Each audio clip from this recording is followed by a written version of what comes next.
Vamos. Muy buenas noches, señoras, caballeros. Bienvenidos al Gato al Agua. Hoy es viernes, gato de cierre de semana, que cerramos con la novedad de Madrid. Luego lo comentaremos. Pero ante todo yo querría empezar con una reflexión. Vamos a ver, no hay derecho a esto. No hay derecho a que en España sea imposible que nadie tome una decisión, más acertada o menos acertada, en fin, lo que sea, y que su único baremo de examen sea la conveniencia política de la propaganda de los grandes partidos y en particular del gobierno, que es quien ha untado a base de bien a muchos medios de comunicación para que le hagan la propaganda. No hay derecho, es absolutamente indecente que una situación como la sanitaria en Madrid y en el resto de España se esté planteando simplemente como un campo de batalla de interés de poder entre partidos. Es simplemente indecente que los políticos a los que los ciudadanos les pagan el sueldo utilicen ese sueldo para pensar en su propio provecho y no en el de los ciudadanos.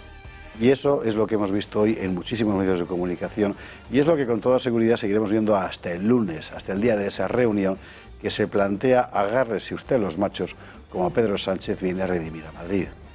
Es sencillamente indecente. Lo vemos enseguida.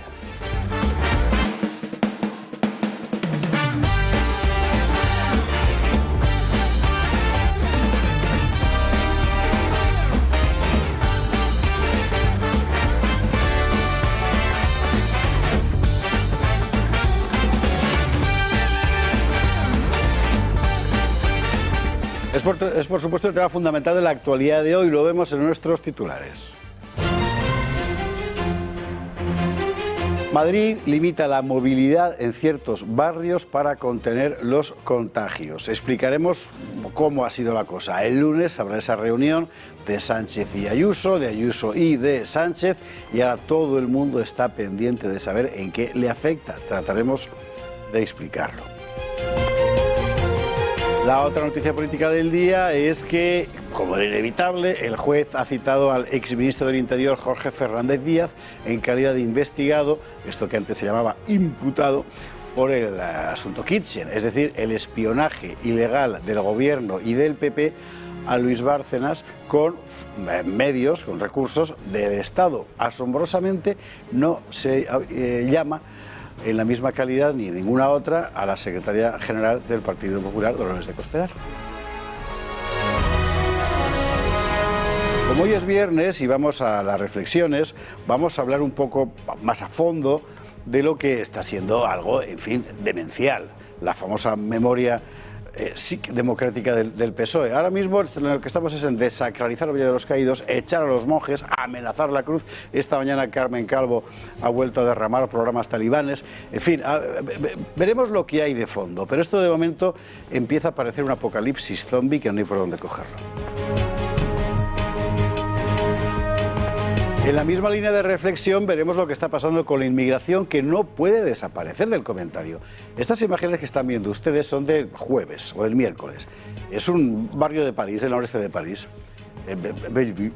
¿Y qué es lo que está, Belleville, perdón? ¿Qué es lo que está ocurriendo allí? Bueno, pues que bandas rivales se enfrentan a cohetazos. Y ya está. Y la gente vive así ya cotidianamente. Pero, ¿hemos de acabar realmente en esto en España? Más asuntos para la reflexión porque Donald Trump ha anunciado un programa para recuperar los valores patrióticos en la educación. O sea, si algún gobierno español se atreviera a hacer esto, evidentemente estaríamos en otro país. Escucharemos lo que ha dicho Trump, estudiaremos lo que quiere hacer Trump y nos preguntaremos por qué en España, asombrosamente, el sistema de educación nacional sería incapaz de hacer algo parecido hoy por hoy. Y hablaremos también de lo de Bielorrusia. Usted se pregunta, ¿a mí qué me importa lo que pasa en Bielorrusia? Lo entiendo. Ahora bien, lo que sí que debería importarle es que los medios de comunicación le cuenten a usted una realidad que no es. Así que contra la banalidad informativa, hoy vamos a ver qué es lo que ha pasado realmente en Bielorrusia. Y lo vamos a ver con alguien a quien usted conoce porque entró desde Minsk hace unos días aquí en este programa y que ahora ya está en Madrid. Alesia Slizava, profesora y analista política bielorrusa, que nos contará cómo está allí la cosa.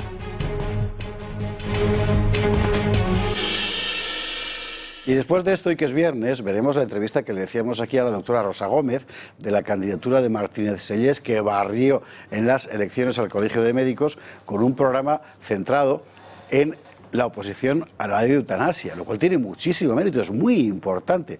Y veremos también, por cierto, ya que de pandemias estamos, el análisis que hacía aquí el otro día Rafael Rossi, autor de Toda la Verdad sobre el coronavirus, acerca de cómo está la situación y por qué hemos llegado a donde hemos llegado. Y todo eso lo veremos con los contertulios de esta noche, que son, como otros muchos viernes, don Pedro Fernández Barbadillo. ¿Cómo estás? Muy buenas noches, encantado de estar aquí con vosotros. Lo mismo te digo, don Carlos Esteban. ¿Qué tal? Buenas noches. Don Julio Ariza.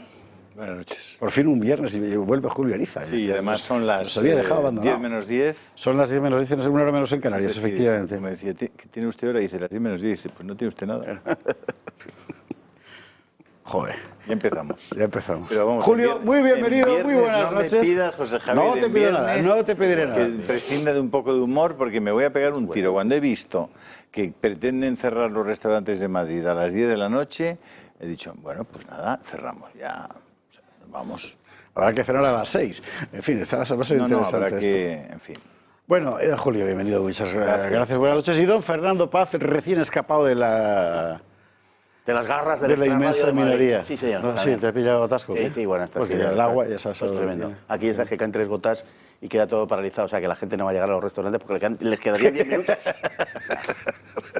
Exactamente. Bueno, en fin, vamos por partes y vamos a empezar por la noticia del día, que ha sido la tan esperada, esperada durante horas, decisión sobre qué hace Madrid con sus cifras de coronavirus, qué hace para tratar de reducirlo. Hoy lo que ha pasado es que después de 2 anuncios en falso, finalmente apareció en rueda de prensa Isabel Díaz Ayuso para contar sus medidas. Vemos lo esencial y luego lo comentamos. La Comunidad de Madrid restringirá desde este lunes la movilidad en 37 zonas básicas de salud que se encuentran en 6 distritos de la capital: Carabanchel, Usera, Villaverde, Villa de Vallecas, Puente de Vallecas y Ciudad Lineal, y en otros 7 municipios de la región: Fuenlabrada, Humanes, Moraleja de Enmedio, Parla, Getafe, San Sebastián de los Reyes y Alcobendas. Hay 37 áreas en toda la Comunidad de Madrid donde la incidencia es muy superior. De hecho, estamos hablando de 1.000 contagios por cada 100.000 habitantes. Queda restringida así la entrada y salida en estas zonas, salvo para cuestiones básicas como los desplazamientos al lugar de trabajo o a centros sanitarios, a una situación judicial, cuidado de las personas dependientes o para ir al colegio. Se permite circular dentro, pero las reuniones privadas se reducirán a 6 personas. Habrá una reducción de los aforos con carácter general al 50% y se suspende la actividad en parques y jardines. Este volumen de personas equivale al 13% de la población de la Comunidad de Madrid y, sin embargo, al 25% de todos los contagios. Además, el consejero de Sanidad ha indicado que se realizarán 1 millón de test en estas zonas afectadas y se evaluará la situación en 14 días. Por su parte, Ignacio Aguado ha hecho un llamamiento a la responsabilidad y ha pedido a los madrileños que respeten las medidas. Pero también necesitamos respeto a las normas que están aplicadas y que se van a aplicar a partir de estos momentos. Los ciudadanos van a poder elegir, vais a poder elegir qué ser, si virus o vacuna. Unas medidas con las que la comunidad espera frenar la expansión del virus. Estas son las medidas. Rápidamente la izquierda, la ultraizquierda y la ultraizquierda han comenzado una campaña de Ayuso nos confina. Es una cosa alucinante porque son las mismas cuentas de Twitter y demás que durante la pandemia nos hacían salir a aplaudir a las 8 y eso. Bueno, pues en el estado de alarma. Bueno, pues los mismos, ahora que esto no es un confinamiento en realidad, montan esta operación. Por eso dice que es una auténtica indecencia. Vamos a tratar de ver en serio la situación. Lo que hay es reducción drástica de la movilidad en barrios concretos de Madrid, no es un confinamiento. Y esa reducción drástica de movilidad lleva aparejada medidas, es verdad, de cierre de comercios, por ejemplo, a las 10 los restaurantes en esos barrios, que son bastante discutibles. Y curiosamente, la noticia más importante que hoy podía dar la Comunidad de Madrid, que era 850.000 test de saliva ya, de eso no se enteró nadie. Lo cual demuestra que en materia de comunicación algo le pasa a Isabel Díaz Ayuso y a lo mejor se llama Miguel Ángel Rodríguez, no lo sé. En fin, el que más enfadado ha venido con este asunto era Julio Ariza. No, hombre, claro, porque aunque se llame Miguel Ángel Rodríguez, que no me sorprendería, como se llama de verdad es Isabel Díaz Ayuso. O sea, a ver quién ha puesto ahí a ese señor y quién lo mantiene en el sitio. Es decir, yo lo decía hace un momento, a mí me ingresa mañana en un hospital y me dicen, su vida depende de esta señora, y me enseñan el vídeo y digo, por favor, ¿podrían cambiarme de hospital? Son tan amables.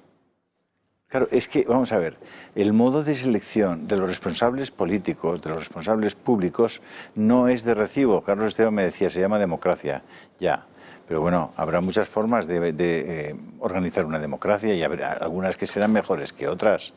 Y claro, si la forma de elegir a alguien que va a gestionar 20.000 millones de presupuesto es hacerlo así, pues es muy peligroso.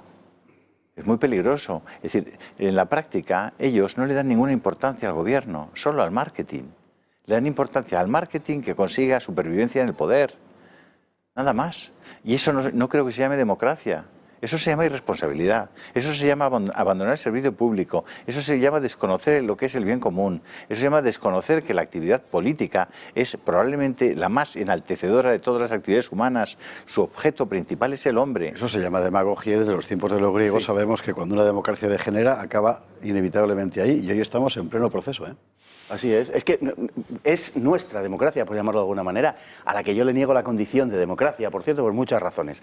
Y una de ellas es esta, sin duda ninguna. No hay nadie que trabaje por el bien común. Esa es la realidad en España. Todo político que se sienta por las mañanas con sus asesores, en la sede o sin la sede, aunque generalmente suele ser allí por lo menos una vez a la semana, todo político es aconsejado en orden a su supervivencia política. Sí. El bien común no lo baraja nadie como el objeto de su actividad diaria. Nadie, me da igual el partido político, es decir, este sistema en España funciona exactamente así y por eso vivimos pues, en un régimen, en un sistema en el cual, en fin, el horizonte es muy confuso. Sanitariamente yo estoy convencido de que esta medida no va a servir absolutamente para nada, creo que puede ser contraproducente porque yo no veo otro horizonte y las pruebas de lo que hay fuera de España me lo están demostrando, que no sea el de la inmunidad de rebaño, que es algo que se quiere evitar para poner la vacuna, pero no veo otro horizonte que no sea ese, de verdad, para poder salir de aquí con el menor daño posible en todos los sentidos y políticamente lo que ha hecho Isabel Díaz Ayuso es un error de principiante. Es decir, lo que no puede hacer Isabel Díaz Ayuso, lo que no puede hacer una comunidad del Partido Popular que está siendo permanentemente puesta bajo el foco por el adversario, lo que no puede hacer es moverse. O sea, mimetízate con el ambiente. De hecho, fue lo que hizo Isabel Díaz Ayuso cuando lo de las mascarillas, que solo quedaban Canarias y Madrid por embozarnos, y precisamente para que no pudiera haber ninguna diferencia con ninguna otra comunidad española, lo que hizo fue decretar que, bueno, que la mascarilla también.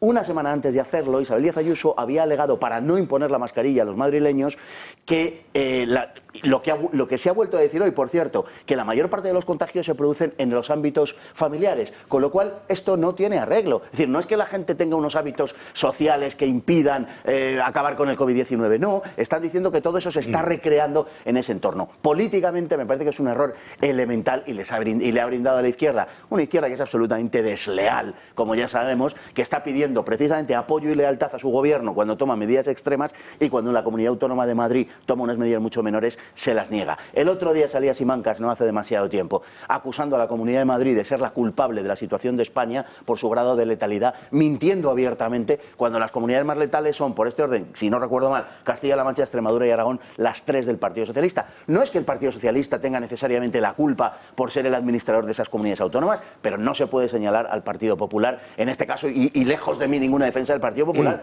pero es que es una cuestión de defensa de la justicia, es indignante lo que están haciendo. ¿Cómo será la cosa que esta mañana en el programa de Ana Rosa, por cierto, me han mandado la foto, sacaban con el rótulo, situación crítica en Madrid, no sé cuántos, una imagen de un hospital con la gente embozada como tal, y una bandera de China.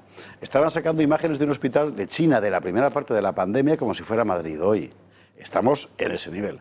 Carlos Esteban. Yo creo, cuando este verano tuvo la célebre rueda de prensa Pedro diciendo que iba a dejar las medidas contra la pandemia en manos de las comunidades autónomas, que fue muy criticado, yo vi inmediatamente la trampa. La trampa era muy evidente. Y sabía que iba a caer Ayuso y que iba a caer en general todos los gobernantes de las comunidades autónomas. Y es que en democracia, en la degeneración de la democracia, lo último que se puedes hacer es parecer que no haces nada. Es una cosa tremenda, porque hay veces en la vida en que la mejor acción es no tomar ninguna acción. Pero eso lo sabía muy bien Mariano Rajoy. Sí, pero eso no, los políticos, o sea, tienen la necesidad de hacer algo, de que se les vea hacer algo. Y eso es lo que iba a pasar y eso es lo que ha pasado. Hay una especie de competición entre los presidentes de las comunidades autónomas a ver quién es el más, al que les preocupa más la salud de sus conciudadanos. Es absurdo, pero tiene que parecer que es que a ti te preocupa más que nadie, porque cada enfermo que haya se te va a achacar a ti. Mientras que si haces algo, aunque haya muchísimos más enfermos, tú has hecho. Eso es, yo creo, lo que está sucediendo, lo que estamos viendo, y ha caído Ayuso, pero vamos, con todo el equipo. Se le iban a echar encima, que es lo que ha pasado, y evidentemente, con toda probabilidad, el efecto sanitario es cero. Y cuando no sabes qué hacer, pones una plaza al coronavirus, como han hecho en Valencia. Los valencianos siempre hemos sido muy falleros, o sea, pero hay gente que se lo toma demasiado en serio.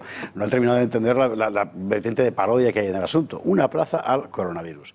Manda collons. Bueno, hay un artículo en la Constitución, que es el 9.3, que declara explícitamente la interdicción de la arbitrariedad en la toma de las decisiones públicas.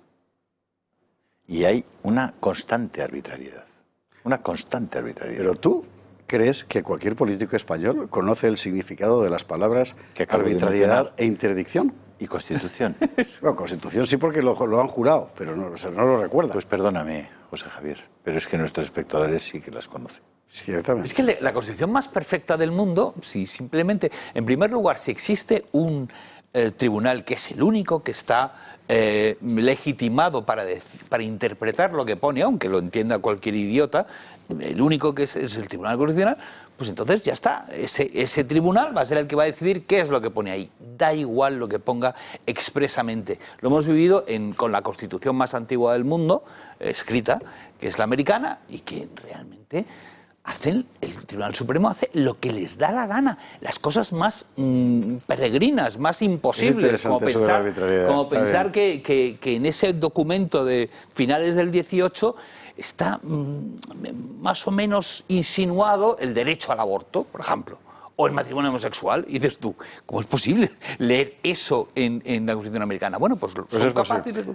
Barbadillo, que habías oído la palabra y tenemos Bien, nos ha dejado sorprendido esta noticia que has dado de Valencia, de una plaza al coronavirus. Sí, oye, yo me acuerdo que antes había plazas en España al doctor Fleming por haber traído la penicilina. Ahora no, ahora las plazas se dedican a la enfermedad, no a la cura. Bueno, tenemos un monumento al ángel caído aquí en Madrid. No te preocupes, mira, en Cataluña la calle de San José de la Montaña fue cambiada por la de Pep el alpinista. Así que tranquilo, hay precedentes.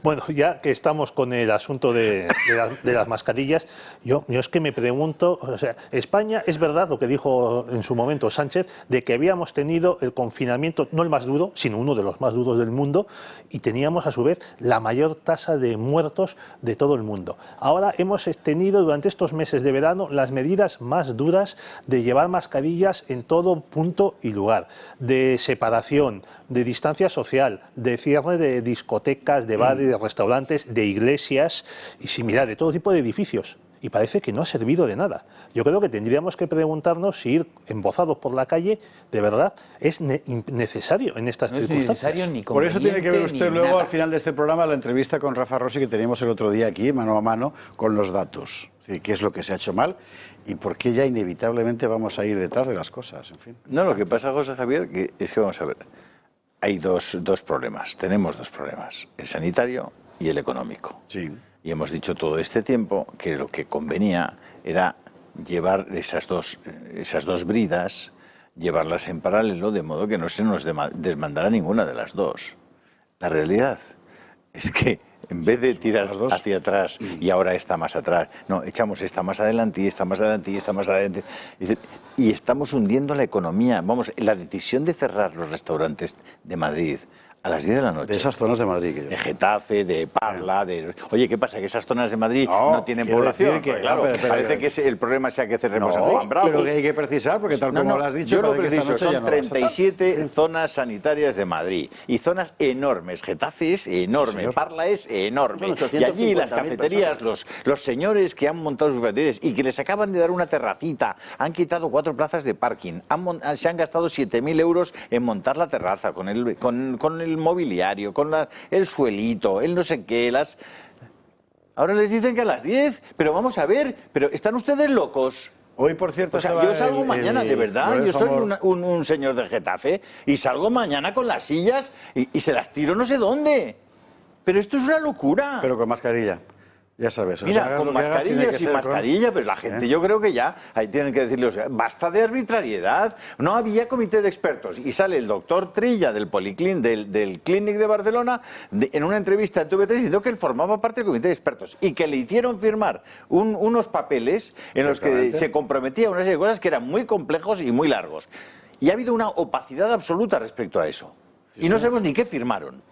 Ciertamente. Pero da igual, ¿les pasa factura política si la clave es esa? No les pasa. Pues entonces van a seguir haciendo lo que les dé la gana. La otra noticia política, la noticia política del día, que queda muy difuminada por todo esto, pero de aquí hay que decir algo, claro, es la imputación, como se decía antes, del exministro de Interior del Partido Popular, Jorge Fernández Díaz, por el asunto de la Kitchen. Vamos a ver mínimamente la información y luego comentamos la eventual trascendencia de esto. El juez de la Audiencia Nacional, Manuel García Castellón, ha acordado citar como imputado, a petición de la Fiscalía Anticorrupción, al que fuera ministro del Interior en el gobierno de Rajoy, Jorge Fernández Díaz, en la denominada pieza Kitchen del caso Tándem. El titular del Juzgado Central de Instrucción número 6 ha acordado este viernes citarle a declarar para el próximo 30 de octubre en calidad de investigado. Le interrogará en el marco de esta pieza en la que se investiga el operativo que se había sufragado con fondos reservados y cuyo objetivo era sustraer información sensible del Partido Popular al que fuera su tesorero Luis Bárcenas, con el objetivo de ocultársela a la justicia. Vamos a ver, esto que yo le voy a contar es una opinión personal, ¿eh? Por tanto, solo es una opinión personal. La nuez del caso Bárcenas es que el dinero de Bárcenas no era solo de Bárcenas. Por eso era absolutamente imprescindible destrozar cualquier tipo de documentación que tuviera Bárcenas, hasta el punto de utilizar los recursos del Estado para hacerlo. Y a partir de ahí, el espionaje ilegal a Bárcenas utilizando a la policía y utilizando lo que hiciera falta. Y ahora pues te han pillado pringadito. Aquí se termina la opinión personal y ahora empieza, digamos, el análisis objetivo del asunto. Ay, es una... Vamos a ver, es que es de Mortadelo y Filemón, José Javier. De verdad, si no fuera que han utilizado fondos públicos, que han corrompido a policías, que ha habido funcionarios que eran comisarios de policía también corrompidos, que el propio secretario de Estado sacaba de la caja el dinerico en efectivo y se lo daba para cometer delitos, si no fuera porque entraron en casa de Bárcenas un tío disfrazado de cura diciendo que era capellán de la cárcel y maniató a las 3 personas en casa atrás para decirles que le dieran el pendrive. Es que te imaginas a Fernández que no sabía vestido de Don Camilo. Entonces es de Mortadelo y Filemón, hombre. Tú sigue... No, perdona, Julio. Eso más bien es una película de Santiago Segura de costumbrismo madrileño. De acuerdo, te acepto como animal de compañía, ¿no? Es que es una cosa disparatada, o sea, pero el problema no es ese, el problema es que esto se sabe desde hace años. O sea, lo sabemos desde hace años, pero si aquí lo hemos comentado 1000 veces. Sí, señor. O sea, que esto ocurría así, pero si hay una conversación entre Ignacio López del Hierro, Cospedal y Villarejo, publicada hace 2 años, y nadie dijo ni pío. Es decir, vamos a ver, lo que ha hecho el Partido Popular era una sucesión de lo que había hecho Rubalcaba durante muchísimo tiempo. Y una mejora respecto a lo que hizo Felipe González y Barrio Nuevo y Corcuera con los GAL, que fueron matando gente con el aparato del Estado. Pues si toda la utilización de los servicios de policía del Estado ha sido un desastre, la peor corrupción que tenemos hoy es la corrupción de la policía, la corrupción de la justicia. Es la que me hace pensar que esa democracia, que denostas con razón, esa democracia cada vez es más difícil en este país. Y solo nos queda la esperanza de la Sala Tercera del Tribunal Supremo, la Sala de lo Contencioso, que tiene en este momento la increíble responsabilidad histórica de manifestarse respecto a la revocación de la Fiscal General del Estado, que es lo peor que tiene este país. Ella y Baltasar Garzón, más alto no lo puedo decir. Supongo que ya me lo han escuchado varias veces. Es que tenemos a una señora que llamaba maricón a su compañero de gobierno, a Marlaska. Una compañera que decía que los jueces del Tribunal Supremo estaban con niñas en Colombia. Una que le felicitaba a Villarejo porque obtenía información vaginal con un puticlub. Y esta es la fiscal general del Estado. O sea, decidme, por favor, ¿en qué país del mundo un personaje así podría estar de fiscal general del Estado? ¿Venezuela? Sí, seguro, que en Venezuela seguro. Es la que se niega a investigar todo lo relativo a la pandemia al revés de lo que está pasando en las democracias europeas. Por eso es imposible de verdad concluir que este régimen es democrático. Esto es una farsa grotesca de lo que es una democracia. Es decir, conserva algunas apariencias puramente formales, pero algunas, porque ni siquiera la relación que hay entre la justicia y el Ejecutivo, por ejemplo, conserva algunas apariencias, pero en la realidad esto es una banda facciosa encaramada al poder que actúa con absoluta arbitrariedad. Sí, son mafias. España funciona con mafias y grupos de presión. Así es como se funciona, que lo único que tratan de hacer, porque el sistema es eso, es cooptar el mayor número de papelitos cada 4 años. Esto sale ahora, pero recordad que el presidente Iberdrola, Ignacio Sánchez Galán, tan aplaudido y tan todo verde y toda la pera, le pagaba a Villarejo. Sí, claro. Tiene imputado a su jefe de seguridad, tendrá imputados a más gente porque Iberdrola pagó millones de euros a un policía en activo para cometer delitos. Es el funcionamiento del régimen. Es decir, régimen. Cometieron delitos obvios y evidentes por los que van a ser, sin duda alguna, encausados. Que no es una disfunción, y ahí es sigue el de funcionamiento presidente. del régimen. Es que eso es el régimen. Y todos los medios de comunicación aplaudiendo al señor Galán. Seguro que, pues claro, por la publicidad. Seguro que Barbadillo Paz me recuerda a quien decía que de política de Cabilas. Hablando de la política española, porque en los años 20... Yo lo que quiero es dar el consuelo de tontos. El consuelo de tontos. El consuelo el mal de de tontos. muchos. Exacto. Que consiste en el mal de muchos. Es decir, ¿en qué país? Bueno, tenemos el caso... ¿Cómo? No sé si nos estás llamando tontos a todos. No, estoy diciendo que el mal es de muchos.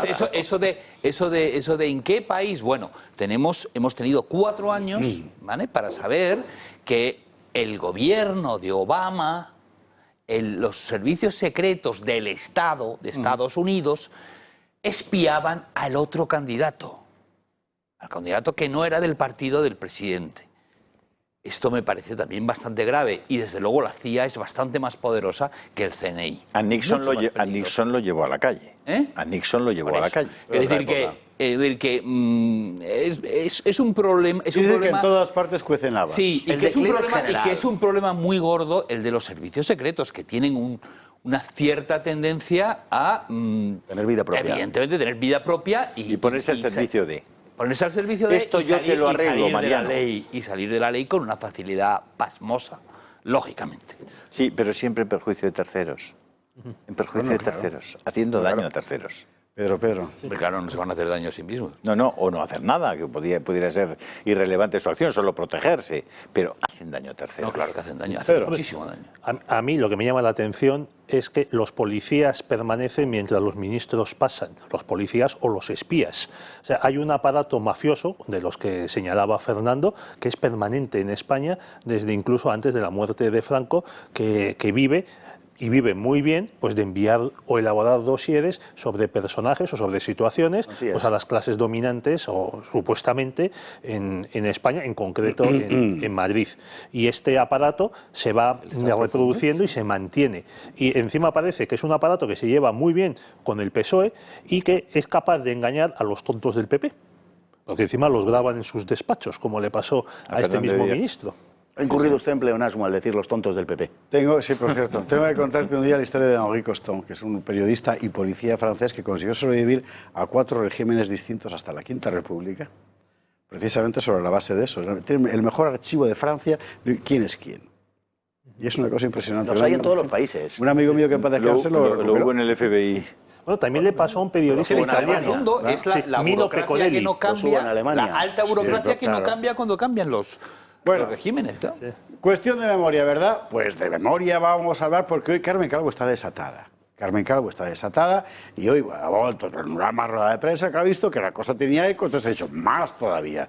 Ya estoy explicando, ha dejado caer que la cruz no la va a volar. De No, lo que ha va a dicho mover. se puede interpretar, sí, como la cámara en este momento. De lo que ha dicho se puede interpretar que se va a mover, que es una cosa, digo, imagínese, eso es utilizarán divertido, mano de obra esclava. A nosotros nos podrán hacer presos políticos a llevar allí las piedras, bueno, en fin, una cosa. Bueno, vamos a hacer una pausa para la publicidad. Usted tome aire, o vaya por una cerveza o lo que quiera, en fin, y a la vuelta Hombre, se lo no, que se explicamos. hagan del club de amigos mientras tanto, ya que estamos. ¿No? Bueno, venga, sí, eso Aprovechamos, lo voy a guardar para luego, pero ya que... Venga, club de amigos. En vez de con la cerveza, Como que en vez de... pues no, que llamen al teléfono mientras abren la cerveza. Exactamente. A más. 916162464. ¿Qué les necesitamos? O por lo de Instagram. Vamos a ver, aquí podemos decir estas cosas. Todo esto que acabamos de contar, por ejemplo.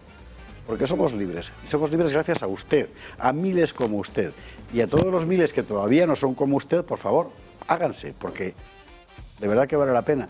Tendrá usted una ventana donde oirá cosas que nadie más le va a contar, como por ejemplo lo que luego veremos de la realidad de la inmigración en las calles de París, por ejemplo.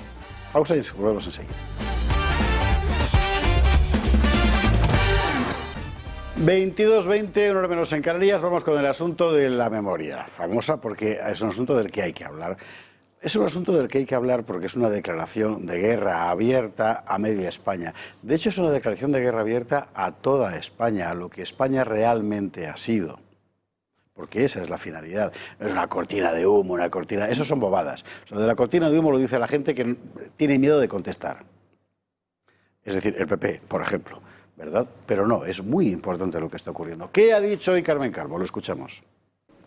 Tenemos una serie de elementos que afrontar que son muy concretos. La resignificación del Valle de los Caídos, con un primer momento que ya pudimos alcanzar en el anterior gobierno en solitario de nuestro partido y que fue la exhumación de los restos del dictador en un lugar donde perturbaban justamente a más de 30.000 víctimas de los dos bandos que allí están enterradas.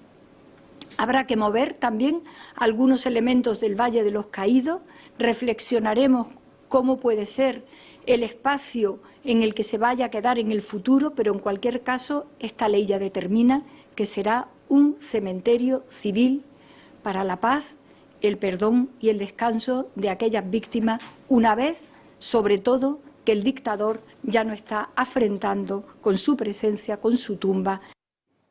El dictador está afrentando con su presencia. Se murió hace 45 años. 45.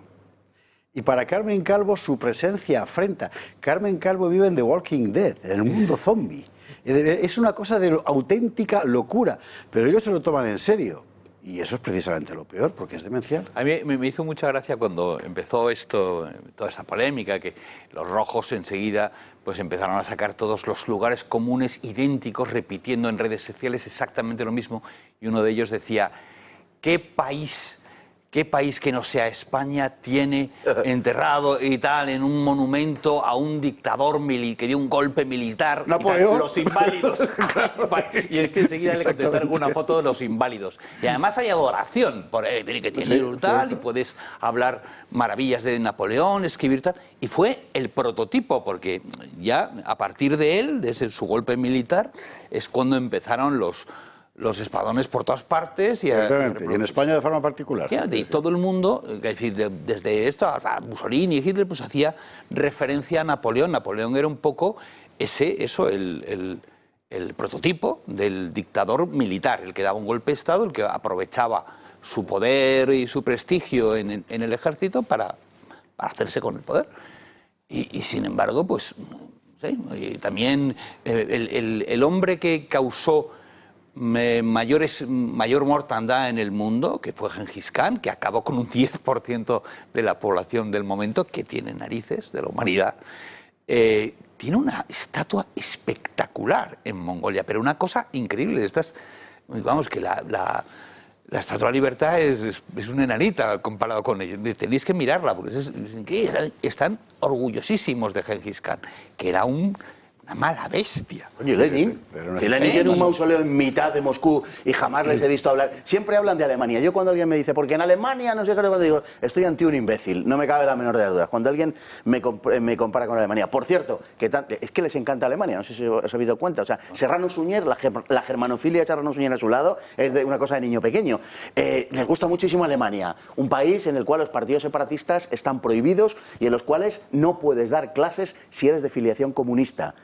Pues a ver si nos va a gustar a todos Alemania, que no sería mala idea.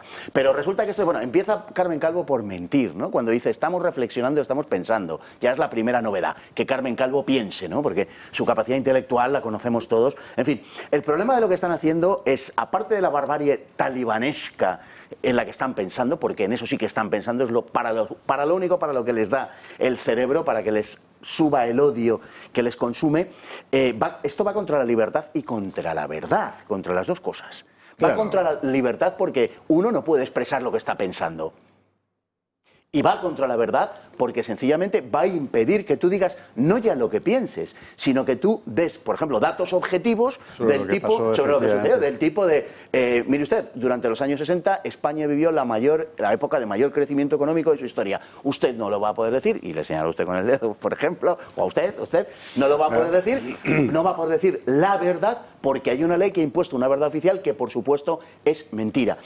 Yo confío, de verdad, que hay veces que este tipo de cosas, estas decisiones arbitrarias, muchas veces son las que provocan rebeliones generalizadas más que las condiciones objetivas. O sea, es aquello del que nos lo llevan, que puede tener su parte de leyenda y todo lo que se quiera, pero es un poco el que nos lo llevan. Desde luego que ojalá esto sirviera para sacudir las conciencias de muchos españoles que dijeran, ya está bien. El que nos lo llevan es lo que gritó el pueblo de Madrid cuando el 2 de mayo de 1808 se enteró de que le estaban llevando a los infantes fuera del palacio. ¿Esto lo dices por si está viéndolo Carmen Calvo? Sí. Bien. Carmen Calvo y prácticamente cualquier español de menos de 30 años que esto no se lo han contado nunca. Claro, nuestra audiencia y que nos lo llevan piensa que es una cosa de pasta. No, se refería a los niños. Eso sería que se lo llevan, ¿no? que se lo llevan. Ellos han hecho un poquito para atrás en el tema de... Claro. Pero precisamente por eso tiene mucho interés que hoy en la cosa del Valle hayan retrocedido. ¿Por qué? Porque decir que vas a tirar la cruz es una salvajada tan gigantesca que incluso un quelonio como Osoro tiene que reaccionar. No lo ha hecho, lo hará seguramente, pero el hecho es que es ese tipo de cosas que la gente, vamos a ver, en España hay un montón de gente que no cree en nada, que lleva la cruz colgada. O sea, es un referente cultural básico. Y el atentado es tan salvaje que entonces han empezado a recular por varios motivos y, por cierto, yo estoy convencido de que diga lo que diga Julio y la Constitución, no legales, porque es que les da igual el asunto este. Bueno, primero yo es que creo que siguen, como siempre, como ponen a auténticos quelonios, como dices tú, son reptiles, tortugas. Son tortugas, sí. Como ponen auténticos quelonios al frente de las cosas, pues han puesto a una quelonia al frente de la vicepresidencia del gobierno, bueno, de una de las vicepresidencias. Luego hay otro quelonio con botas y tal. Pero esta señora probablemente no ha visto la Cruz del Valle de los Caídos, que es una obra de ingeniería. Es difícil no verla, ¿eh? Si te mueves por el norte. Sí, pero quizás no se ha acercado para comprobar cuál es la diferencia de tamaño entre ella y la cruz, porque la Cruz del Valle de los Caídos es tan alta como Torre Picasso. Mide 150 metros. A la explanada hay 300. Claro. Pero la cruz, sí, ¿qué es la 150? cruz? Son 150 metros. Torre Picasso son 150 metros. Para hacernos una idea, pero es que cada uno de los brazos tiene 43 metros. Y 2 coches podrían cruzarse por dentro de los brazos. Para que os hagáis una idea de la dimensión de esa cruz. El peso son 200.000 toneladas. Es decir, 4 veces lo que pesaba el acorazado Missouri en el que se firmó el final de la Segunda Guerra Mundial en la Rada de Tokio. 4 veces el acorazado Missouri, 200.000 toneladas. Y Carmen Calvo la va a mover. Claro, Carmen Calvo, claro. No, bien. Pero de verdad que son José Javier, cuesta creer que esa gente por la esté irracionalidad en el gobierno de una nación. Pero si no se quieren llevar la cruz, a lo mejor no se la llevan porque como decía, forma parte del paisaje, no sé qué. Pero ahora, ¿qué es eso de convertir un cementerio religioso en un cementerio civil? ¿Con qué Sí, pero atribuciones? primero, Carlos escribió en su momento Van a por la cruz, recuerdo que escribiste un artículo. Yo había escrito un artículo en el que decía, cuando tiraron la cruz de Callosa de Segura, dije, no, esto es el aperitivillo. La cruz que quieren tirar de verdad es la cruz más grande del mundo.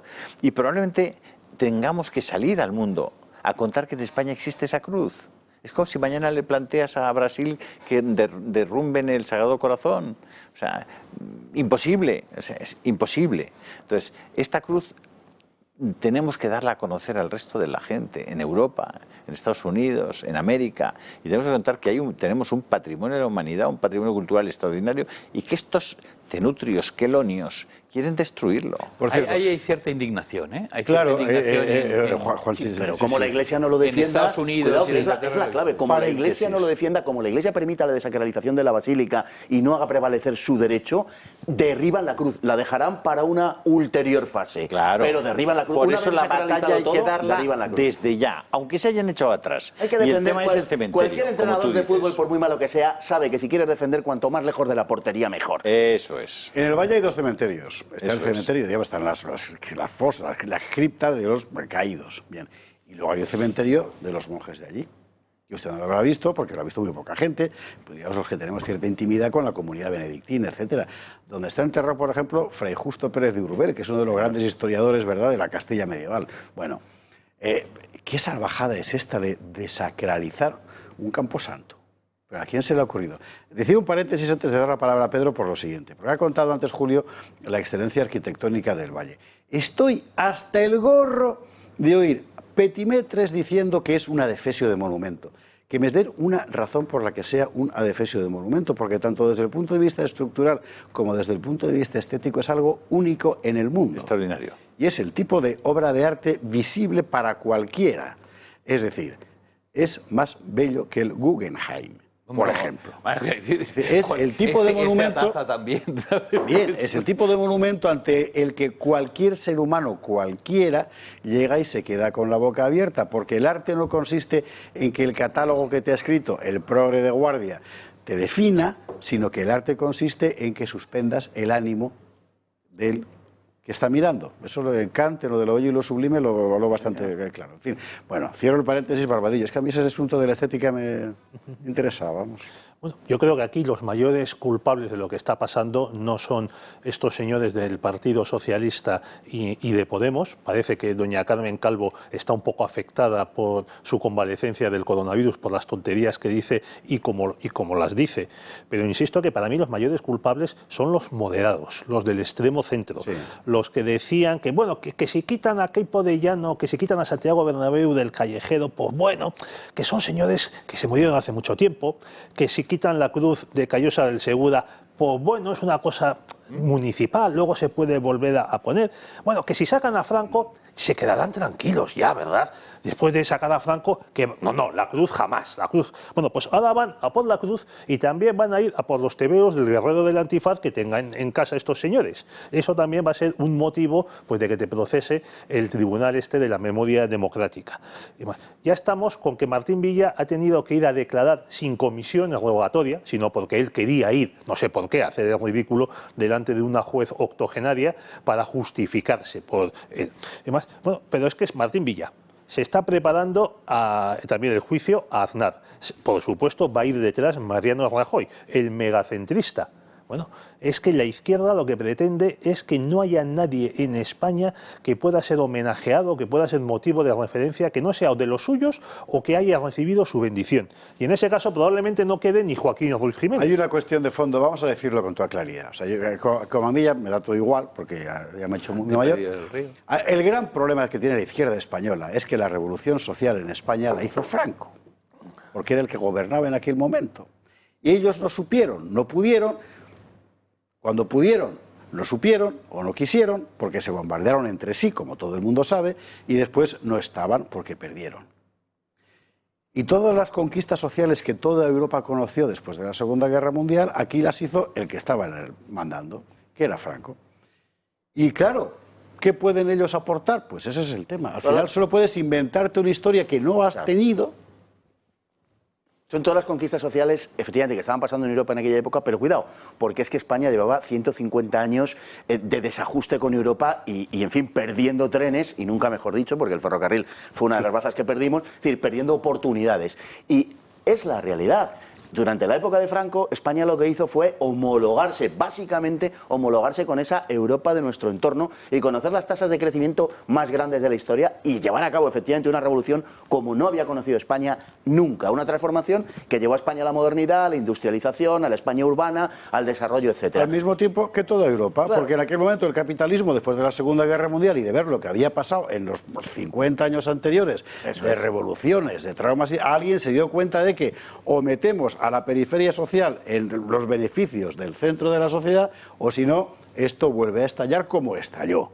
Y eso pasó en toda Europa, y aquí lo hizo no la socialdemocracia, sino Franco, porque era el que... Pero había que saber hacerlo. Y había que saber hacerlo, porque si les toca a estos, un pueblo que fuera capaz. Si les toca a estos, estamos todavía con la perestroika.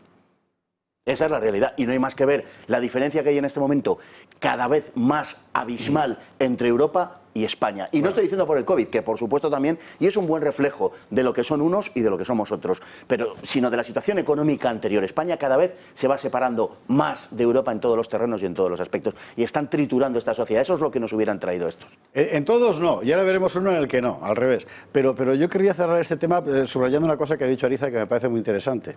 Que es lo de la proyección exterior. Efectivamente, me parece que es el típico tema que tenemos que contar por ahí. Y que la gente lo sepa en Estados Unidos y en México y en Esa Francia, batalla no se puede dar solo desde aquí. Ya. No se puede dar solo desde aquí. Es verdad que hay organismos internacionales que seguramente no van a estar muy por la labor de colaborar. La UNESCO seguro que es uno de esos casos, pero sí que puede haber mucha gente en muchas partes del mundo. Desde luego en Estados Unidos yo hoy mismo he hecho algunas llamadas y he hablado con personas que pueden tener una proyección pública importante en los Estados Unidos, y sin duda alguna vamos a encontrar mucha gente fuera de España que va a sumarse a la defensa que vamos a hacer de algo que es absolutamente justo, que es no tocar esa cruz y dejarla como un símbolo de lo que es de la libertad, de la justicia y de la raíz más profunda de esta nuestra tierra y de nuestra tradición, ¿no? Sí, solo quiero añadir que el anteproyecto, aparte de estas barbaridades, contiene otra que está pasando muy desapercibida, y es que se va a hacer un censo de empresas, según estos, que se beneficiaron del trabajo esclavo, del trabajo forzado de presos durante el franquismo, con vistas a indemnizaciones. Ya sabemos quiénes van a gestionar, o ya suponemos quiénes van a gestionar esto, que será una especie de versión socialista del 3%. Yo solo espero que esto se lo apliquen pues a gente como la familia Godó, por ejemplo, o la familia March. Porque Juan March fue uno de los financiadores del alzamiento nacional. Bueno, sí, efectivamente. Ya es que durante la guerra de Marruecos financiaban los dos. Pero luego han compensado eso financiando otras cosillas. Sí, yo es que me temo, Julio, que pase Pelillos eso. a la mar. Entonces no te vas a poner ahora con los March, joder. Pelillos a la March, en fin. Decía Paz que llegamos tarde a todo. No, hay una cosa en la que vamos por delante. El tema de la inmigración. Si le parece, vamos a hacer una cosa. Hacemos una pausa para la publicidad, porque viene un vídeo que hizo Juanma Pérez Noya para Fernando Paz en la inmensa minoría, muy bueno, que hay que ver con calma. Y luego le cuento lo que está pasando en París antes de ayer, en la calle.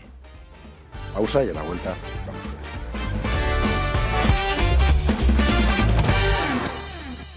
22:39, una hora menos en Canarias, y vamos a lo que le estaba contando. Vamos a ver. Ayer contábamos aquí en El Gato el asunto de las pateras, del que ya nadie habla. Lo que son pateras y lo que no son pateras. Porque además de la gente que llega en pateras están los rescatados. Rescatados de pateras que naufragan y rescatados que van a buscarlos a las costas más cercanas para traerlos para acá. En 48 horas, más de 250 personas controladas. De los que han llegado y se han desperdigado por ahí, no hay control. Las imágenes de Almería eran, bueno, pues eran asombrosas. Vamos a verlas. Vamos con las colas de Almería, por favor. Eso es. Esto es una imagen, en fin, en estos últimos 3 días las ha habido permanentemente, porque la avalancha ha sido enorme, tanto en Almería como en las Canarias, por cierto. Pero llega una patera y gente sale corriendo. Las autoridades dan cuenta de los que han cogido.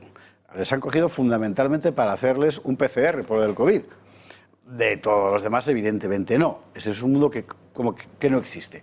Luego nos enteramos de que acaban en un centro de estos de internamiento de extranjeros para repartirlo después por el resto de España, que es una política que al parecer, en fin, se ha convertido ya en algo que a nadie le parece raro.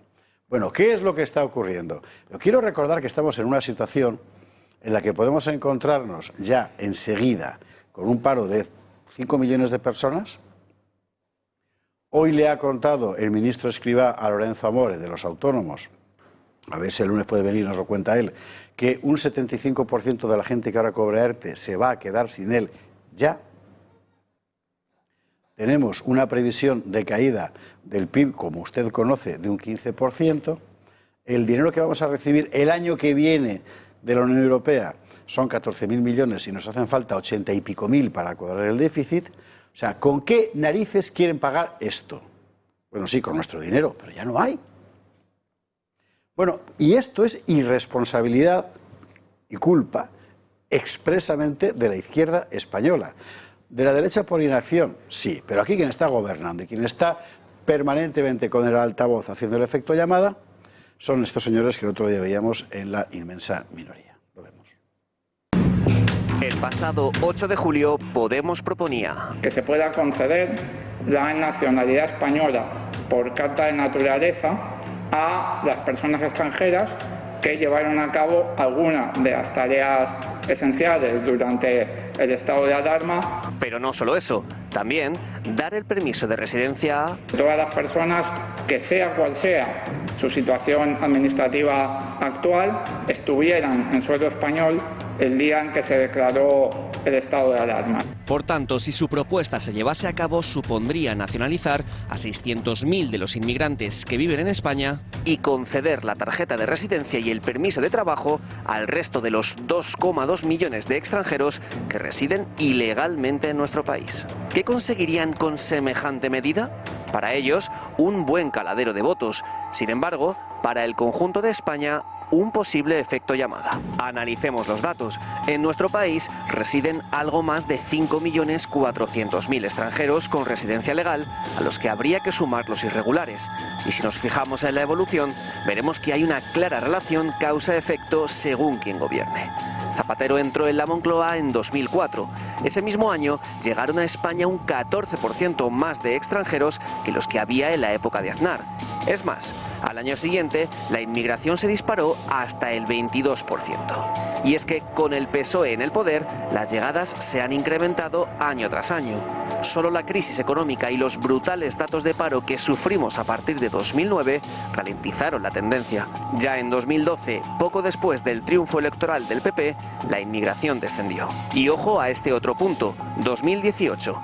Tras la moción de censura, Sánchez sucede a Rajoy y cuando no habían pasado ni 2 semanas, decide acoger el barco Aquarius con 650 inmigrantes. Un gesto de lo que ocurriría a continuación. En 2019 y en 2020, la llegada de extranjeros ha vuelto a acelerarse.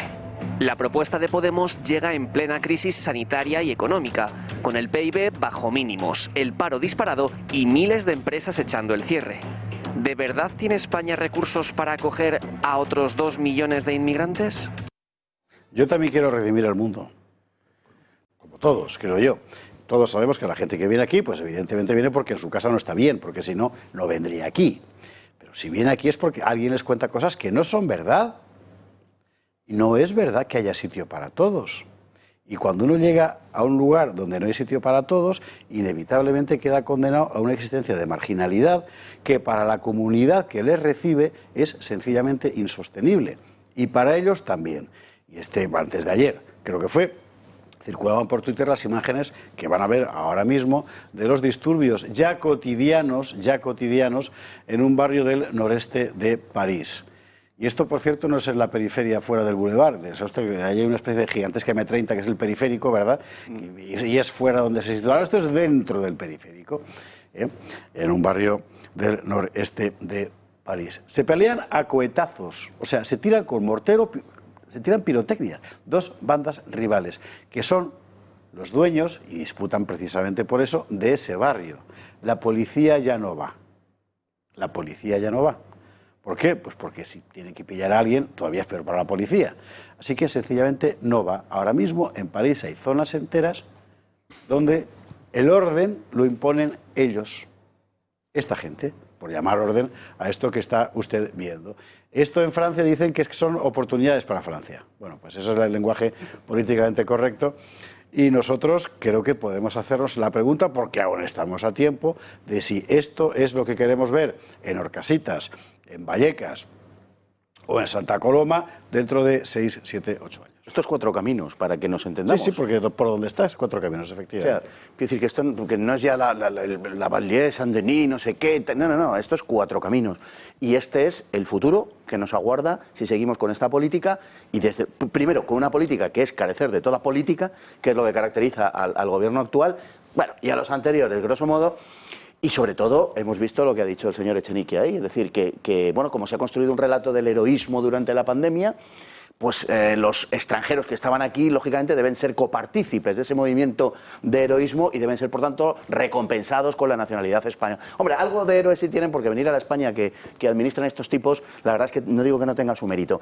Pero claro, los españoles tienen que saber, y particularmente los españoles de menor renta, de clase trabajadora, clase media, autónomos, etcétera, y los inmigrantes legales en España, que son los verdaderamente paganos de esta situación, cuando el señor Echenique lo que propone es legalizar de distintas formas y maneras a más de 2 millones de inmigrantes. Los paganos van a ser los españoles y los inmigrantes legales que han cumplido los requisitos, que han venido a buscar trabajo y que se encuentran con una competencia que les va a privar de todo futuro. No podemos permitir esto y, desde luego, el que estén en circulación personajes como Echenique y fuerzas políticas demagógicas que quieren al final destruir la nación en todos sus aspectos es ya insostenible. De verdad que termino como empiezo diciendo que los españoles debemos de tomar conciencia ya y terminar con esta historia de una manera o de otra. Esto no da más.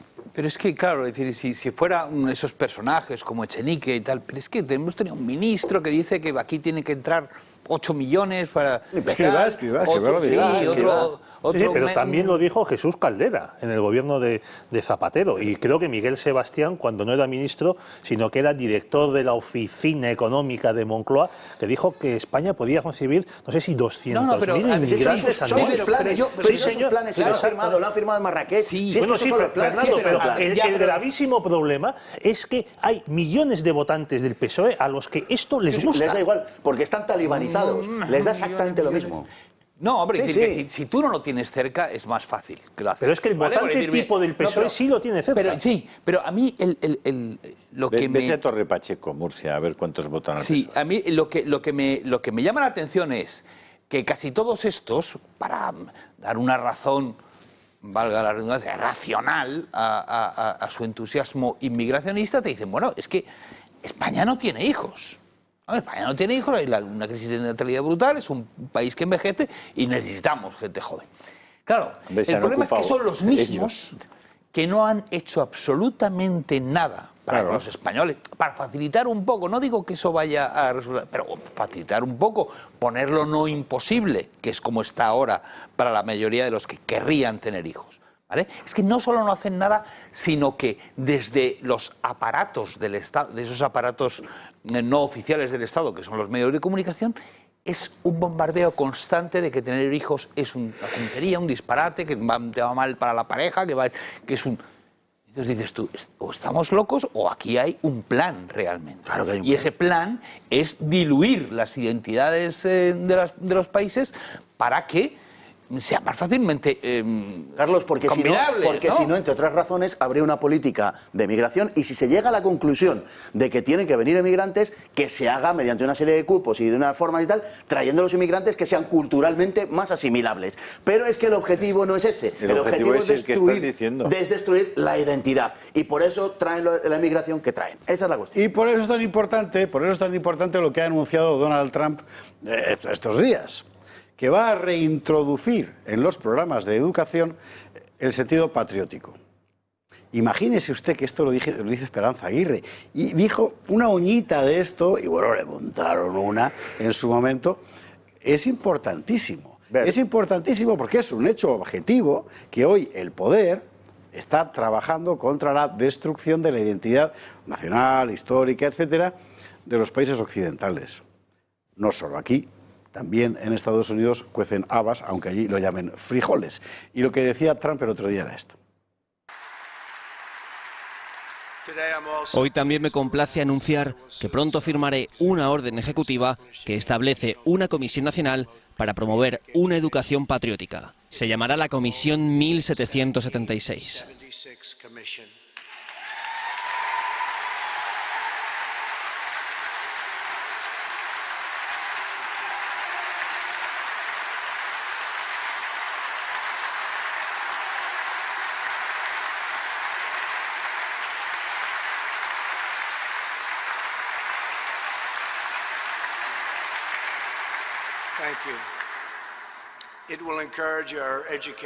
Gracias. Alentará a nuestros educadores a enseñar a nuestros niños sobre el milagro de la historia estadounidense y a hacer planes para honrarla en el próximo 250 aniversario de nuestra fundación. Pensad en ello. 250 años. Recientemente también firmé una orden ejecutiva para establecer el Jardín Nacional de Héroes Americanos, un vasto parque al aire libre que contará con las estatuas de los mejores estadounidenses que jamás hayan vivido. También anuncio un nuevo nombre para incluir uno de los 56 firmantes de la Declaración de Independencia, un patriota de Delaware. ¿Usted se imagina que ahora de repente aparece el ministro de Educación? ¿Quién es? Castel. No, es Celaá. Es Celaá. Bueno, es Celaá, que de repente aparece Isabel Celaá y dice: mañana voy a llevar al Congreso de los Diputados un proyecto de ley que es para crear la Comisión 1492 para reintroducir en la educación en España los valores patrióticos, que los niños españoles sepan por qué son españoles. ¿Se lo imagina? Sí, yo sí me lo imagino. Es que yo sí me lo imagino. Lo hizo Bert, lo dijo Bert, ¿os acordáis? Cuando dijo, hay que hispanizar a los niños en Cataluña, se equivocó, porque hay que hispanizarlos en toda España. Vive en París ahora, ¿no? Efectivamente. En fin. Pero es que la ignorancia que tienen los niños y adolescentes españoles sobre su historia es indescriptible. O sea, yo creo que no nos hacemos idea, salvo que estemos en alguna circunstancia de esas. Contaba un profesor de Murcia, que creo que conocéis, que en Totana, cuando había muchísimos más ecuatorianos, los niños españoles no sabían por qué los ecuatorianos, siendo como eran extranjeros y habiendo venido... Hablaban español, claro. Exactamente. En fin. Y eso pasaba en Murcia, una comunidad autónoma gobernada por el PP, pues desde el principio de los tiempos.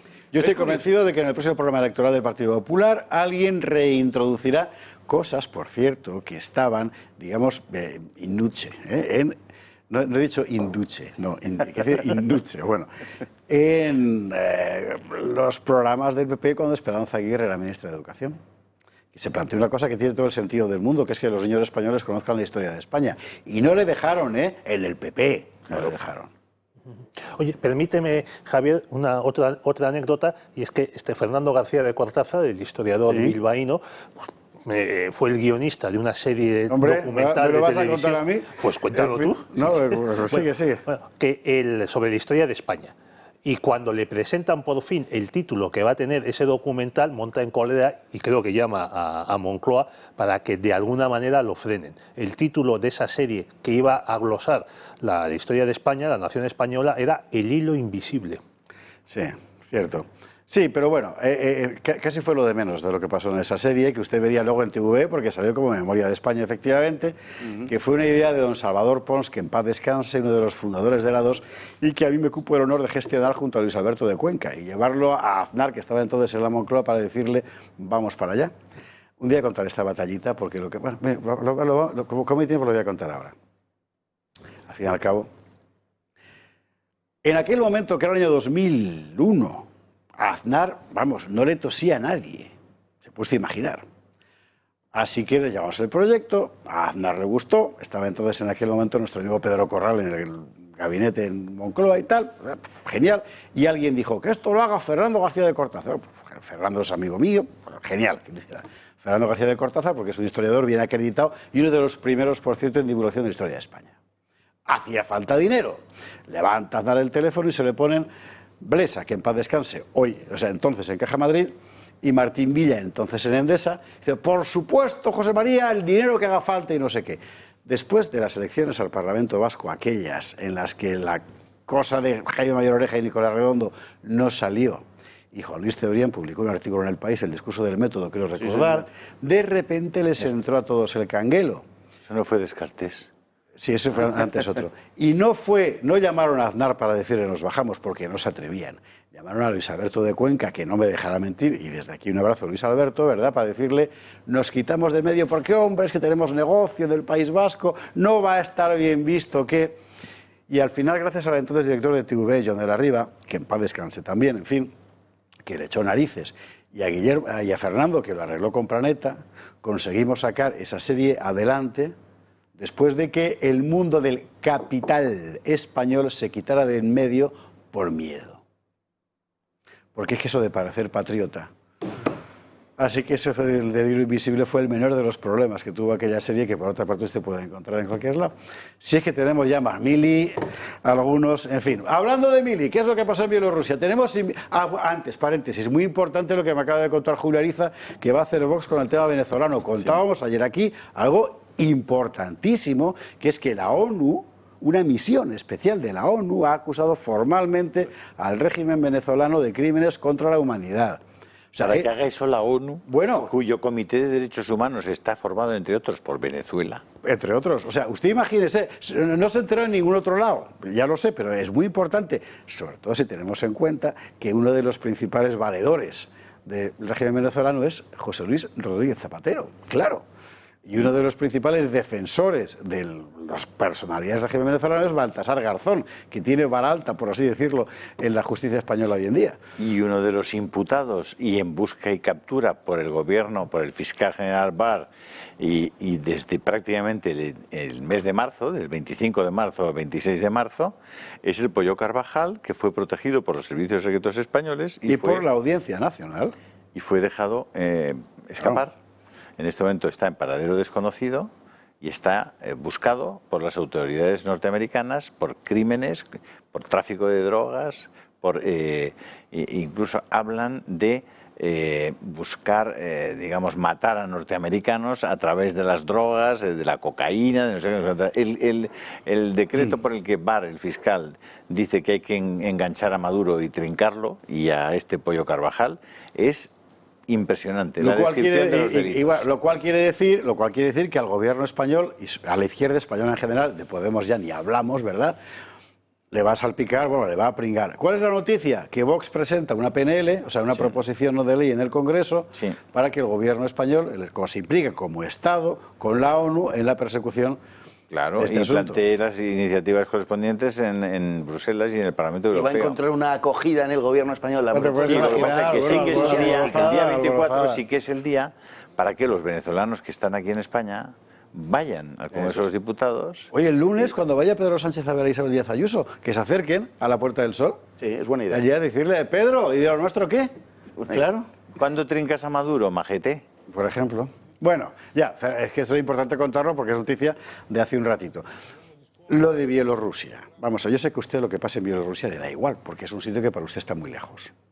En general, en España hoy en día, todo lo que pase fuera de España, ¿verdad? Con viajar y hacer fotos, perdóneme, es así, estamos en una nueva tibetanización, que decía Ortega y Gasset. Pero no debería darle igual, porque usted ha recibido información todos los días de lo que allí estaba pasando. Y lo que usted ha recibido ha sido fundamentalmente una información completamente banalizada de lo que está ocurriendo allí. Y ya empieza a ser realmente terrible que en España sea imposible entender nada de lo que pasa por el mundo si no es con la mediatización de medios que simplemente repiten lo que poderes internacionales deciden que hay que saber y que no hay que saber sobre las cosas, y usted y yo y todos circulemos simplemente como, bueno, digamos, autómatas al ritmo que nos marcan los poderes internacionales y sus terminales mediáticas. Por eso nos pareció en su momento interesantísimo poder contar con una profesora bielorrusa en España que estaba allí en aquellos momentos, y usted la vería cuando pudimos conectar con ella, y que ya ha vuelto aquí al país. Doña Alesia Slizava, muy buenas noches. Muy buenas noches. ¿Qué tal? Javier, muy bien. ¿Cómo has dejado Bielorrusia? ¿Has sobrevivido a tu paso después del...? Bueno, yo he sobrevivido porque los momentos que yo estuve en Minsk, por ejemplo, la ciudad, la capital, donde hay más manifestaciones y que es más turbulenta, pues parece ser que los fines de semana, cuando yo precisamente no estuve, es cuando hay una marcha política, ¿no? Y reclamación sobre el fraude electoral, según muchos, según la oposición y la mayor parte de la sociedad civil, lo que había pasado, es decir, el 9 de agosto que hubo la elección, los resultados han sido tan dispares si comparamos con las encuestas alternativas que daban al actual presidente Lukashenko como mucho 20%, y al final pues salieron este dispar de 80 y 10%. Y en cambio en las provincias... Sí que se ha pasado. Fallan mucho las encuestas, ¿eh? Posiblemente sí, porque... Cambios en el último momento. Sería Tezanos, probablemente. ¿Esas encuestas quién las hace? Tezanos. Pues, Tetanesco. Esas encuestas, después que de las... tampoco parece muy creíble, ¿no? Eso de pasar de 20-80%. Después de las elecciones hubo intento de recopilar los votos. Entonces, una plataforma que se llama Golos, con los informáticos en una de las empresas muy importantes, tecnologías, las empresas de software en Bielorrusia están muy bien desarrollados, entonces estaban tratando pues de recopilar. Y según los informes finales que han hecho, un tercio de los comicios, los resultados no coincidían. Es decir, los resultados eran diferentes. Lukashenko había sacado, el presidente actual, sobre 10% y Tikhanovskaya, en cambio, más de 70%, cuando las elecciones y los resultados oficiales eran muy diferentes. Es muy difícil de decir ahora mismo cuáles eran exactamente los resultados electorales, sobre todo tomando en cuenta que las misiones internacionales como la OSCE han sido invitadas posiblemente muy tarde y bueno, PACE tampoco estaba presente, entonces todo eso estaba con los observadores locales y con unas restricciones en plena pandemia de COVID. Sí, claro. Tal como están las cosas en Bielorrusia, a mí no me sorprendería que los dos hubieran sacado cada uno un 70%. Es una posibilidad. Alesia, ahora mismo la situación, ¿cuál es? Lukashenko se ha enrocado en el poder. Pues si comparamos, por ejemplo, con los países como Ucrania hace tiempo o incluso, bueno, algunos otros países, vemos que el poder actual no cede. Las Fuerzas Armadas, por ejemplo, pues están bastante a favor de Lukashenko. Él antes de las elecciones hizo unos cambios muy importantes en el gobierno y hay mucha gente presente de defensa, de Ministerio de Defensa y de KGB también en el propio gobierno. Hay que recordar que en Bielorrusia aún se llama KGB, el Servicio de Información. Sí, es el único servicio que ha conservado el nombre auténtico. Se quedaron con la marca.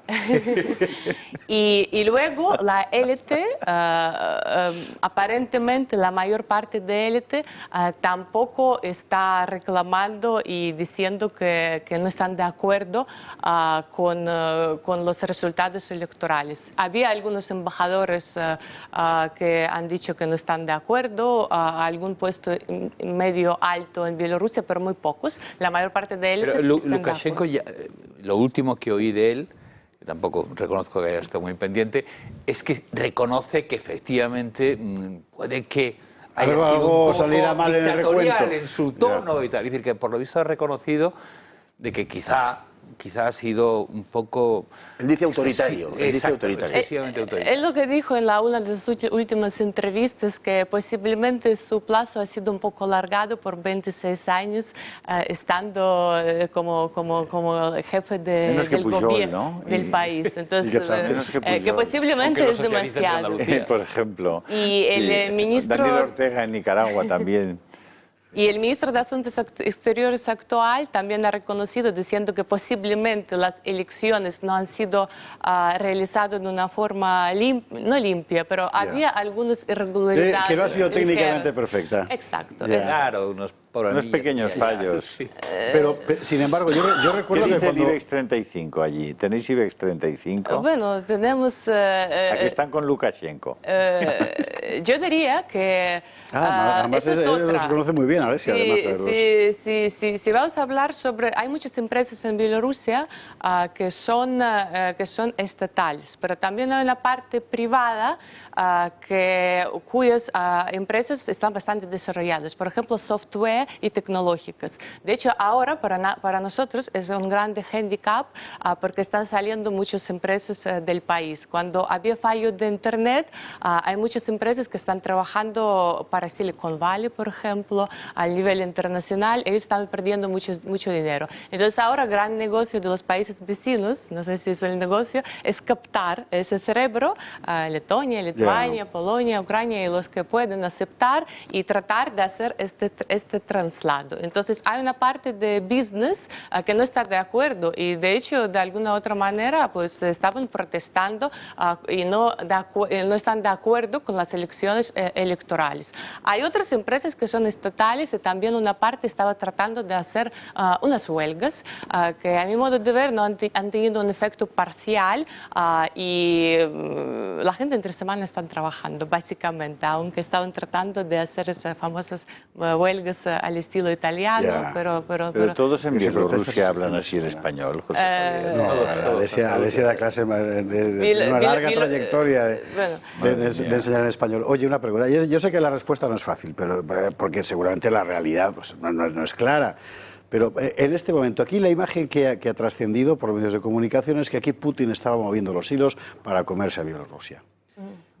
Yo de lo que iba leyendo, esa impresión no me daba. Pero a lo mejor tú el otro día tuviste una entrevista con José María Francas aquí en su programa, muy interesante por otro lado. Creo que le apabullaste completamente con información a Francas, que fue casi... Pues Francas no es fácil, ¿eh? Efectivamente. Un tipo duro. Bueno, no sabemos qué está en la mente de Kremlin 100% y tampoco, pues, última noticia. Cuando Lukashenko fue a Sochi, que es una ciudad donde no se firman acuerdos, por supuesto, sino a entrevistarse, una conversación que ha durado 4 horas, de las cuales ha salido en medios de comunicación un poquito menos de 1 hora, se hablaba sobre una ayuda de Kremlin a Bielorrusia, que está en una situación económica ahora no muy favorable.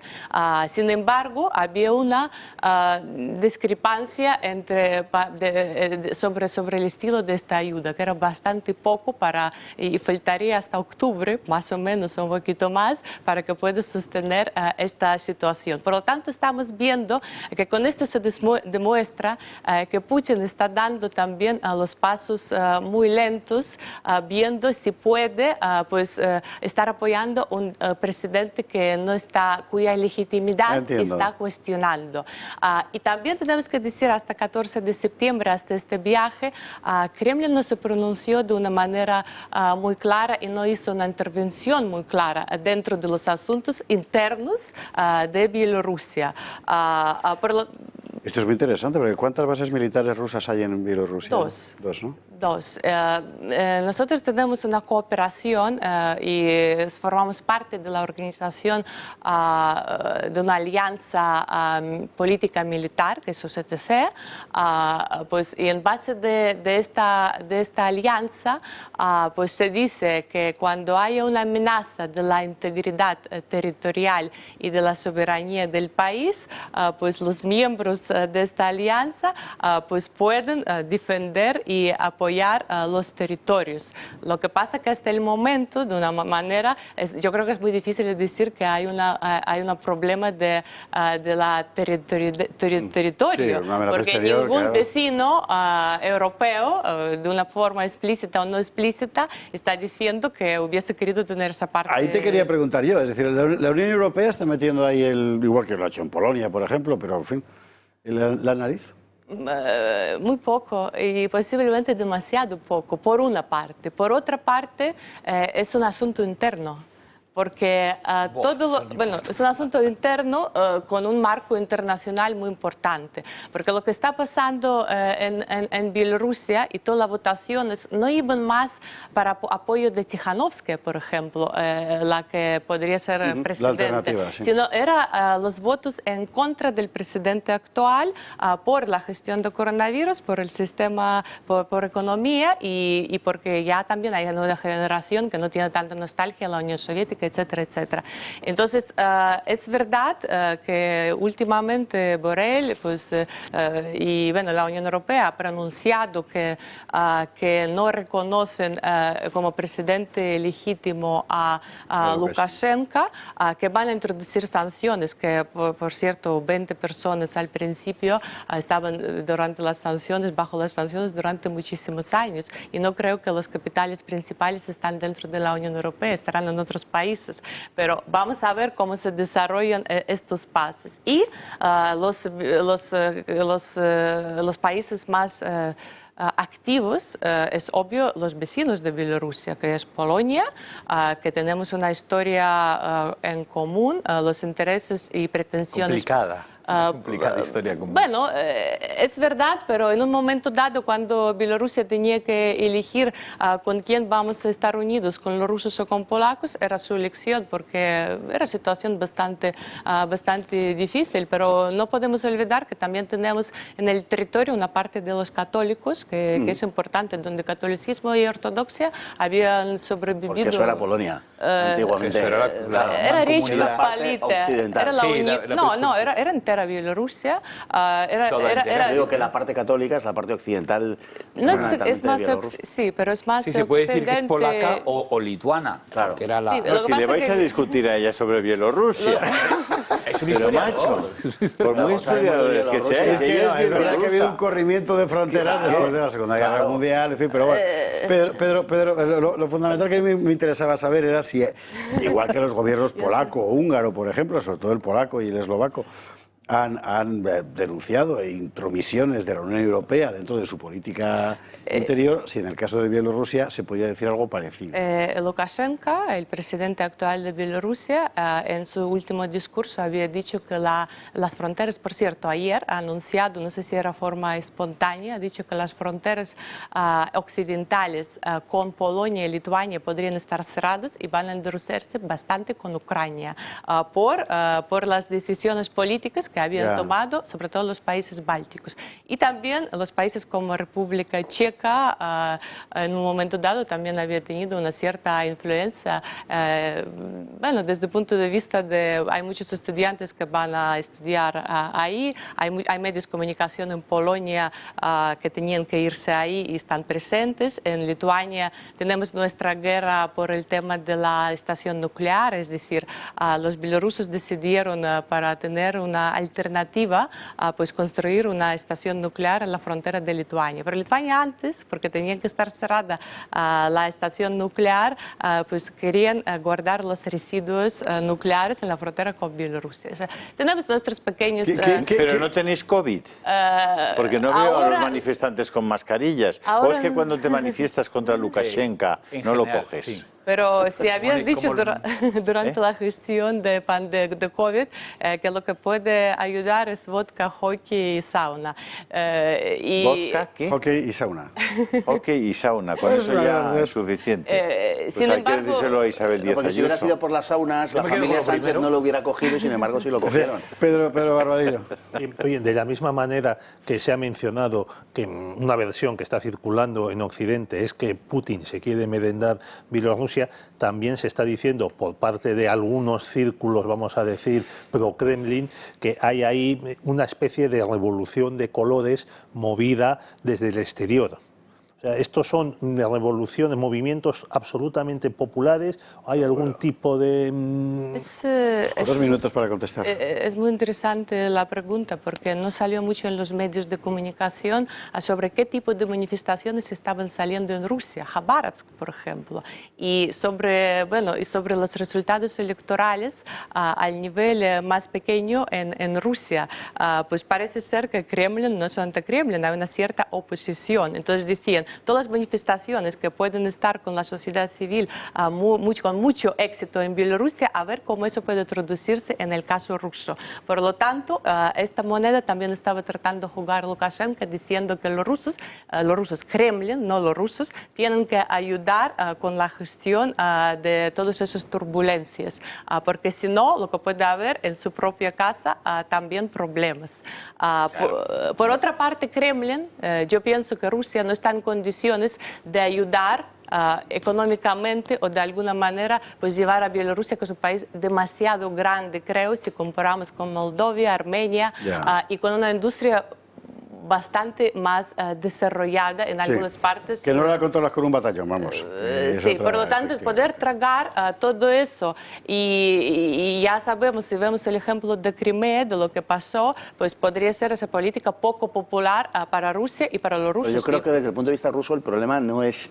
O desde el punto de vista bielorruso el problema no es Rusia, el problema está en Occidente. Es decir, el Kremlin no creo que tengan... En este momento hay un acuerdo económico entre Bielorrusia y Rusia, y la mayor parte de las exportaciones bielorrusas... Hay uno más. Es el debate interesantísimo, pero tienes 30 segundos para contestarlo, Alesia, y nada más. El problema... Pero a la Unión Europea no le importa. Que tenemos 30 segundos, que tenemos que marcharnos. Cuando candidatos durante las elecciones electorales pues salieron en la agenda por primera vez, la Unión Europea no figuraba de ningún opositor como un actor principal. Y Rusia, incluso en el programa electoral de Lukashenko, como un actor principal, socio importante, los dos. Entonces, los dos pero querían diversificar su economía desde el punto de vista de liberalizar, etcétera, etcétera. Entonces, el problema es la relación entre sociedad civil y el poder actual, que no hay ninguna conexión y el diálogo suficiente. Cuando se resuelva esto... Pero eso a Borrell no le importa. Cuando se resuelva esto veremos lo que ocurre. Y vendrá Alesia a contárnoslo. Alesia Elizabeth, muchísimas gracias. Muchas gracias. Qué grande es el mundo y qué poquito sabemos. En fin, ¿verdad?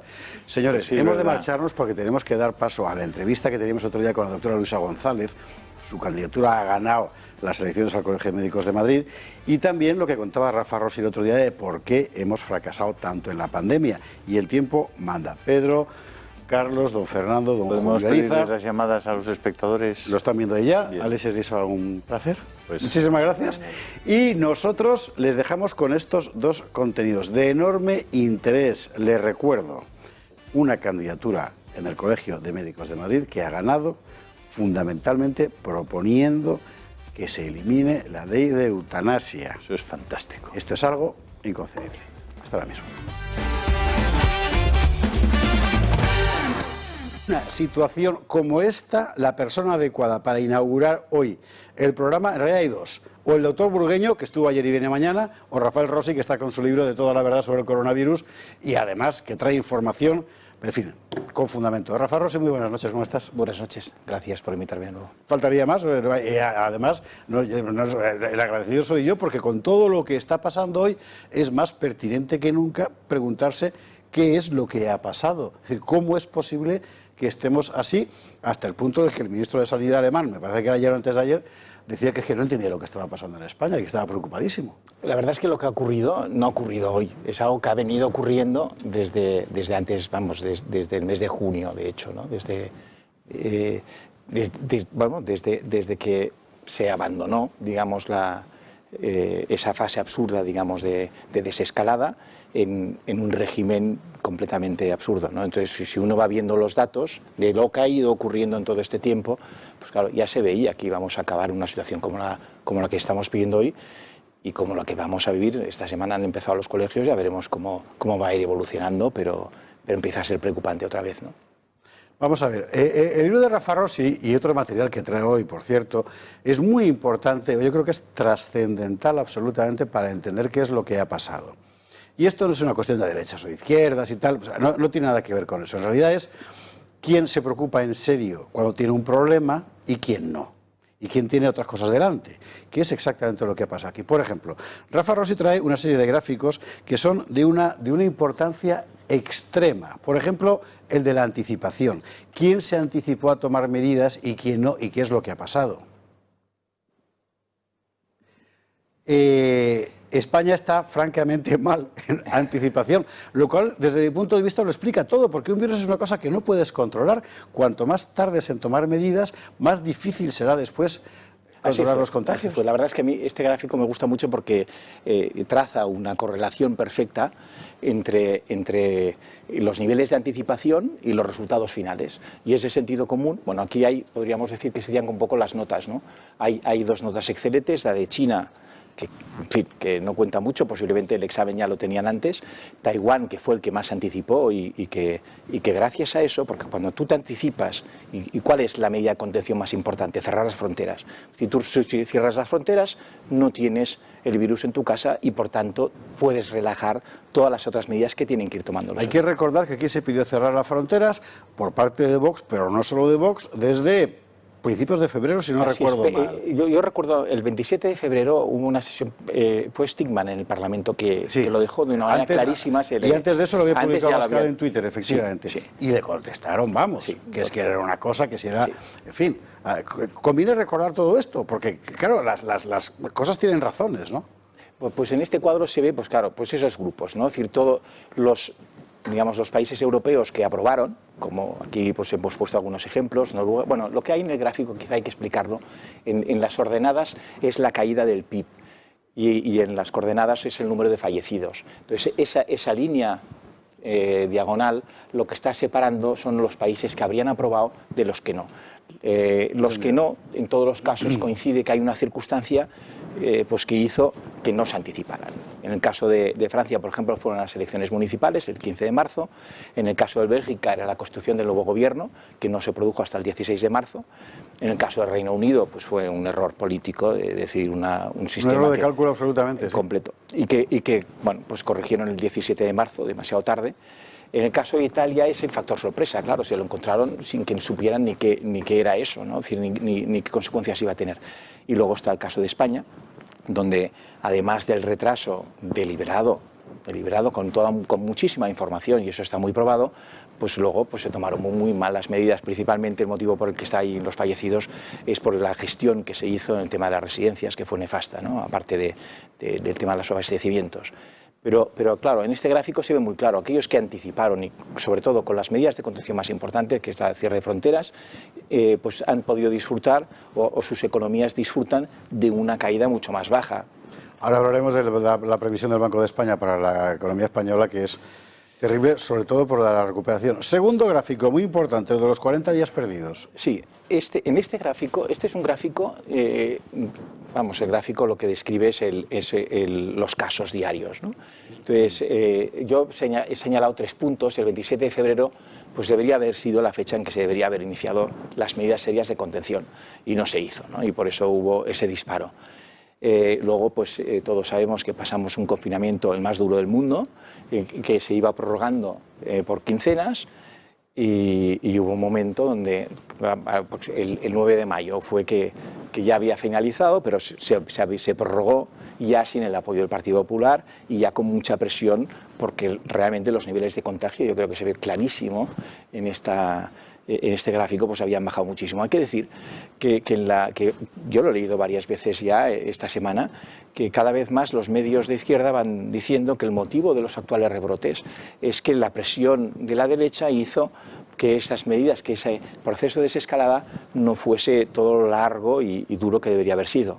Bueno, yo creo que este gráfico muestra claramente que no es así. Es decir, en realidad lo que marca el inicio de esta reescalada, de este ascenso, es el 4 de julio, ya se abren de nuevo las fronteras, todos sabemos que el aeropuerto en Barajas empezaron a entrar infectados, aparte del efecto de las pateras, etcétera, ¿no?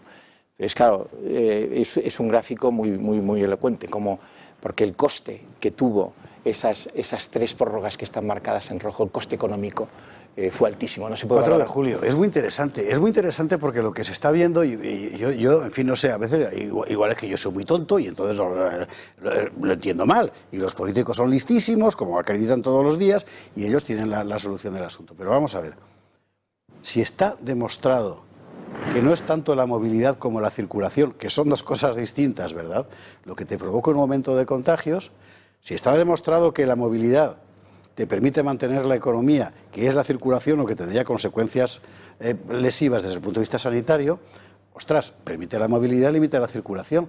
A partir del 4 de julio lo que se hizo fue levantar la barrera para todo al mismo tiempo. Así es.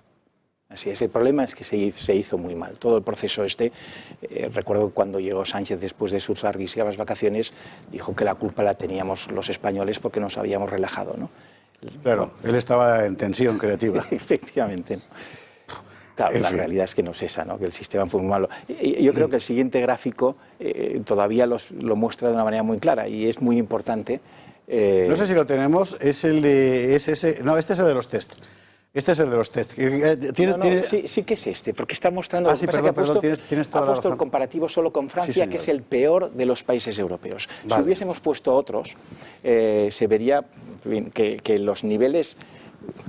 ¿Qué está identificando este test? Que es importante decirlo antes. No es el número de contagios, sino el porcentaje de test realizados cuyo resultado es positivo. Cuestión fundamental, porque se está diciendo que es que ahora en realidad no es que haya más contagios, sino que como se hacen muchos más test, lógicamente el número de contagiados crece.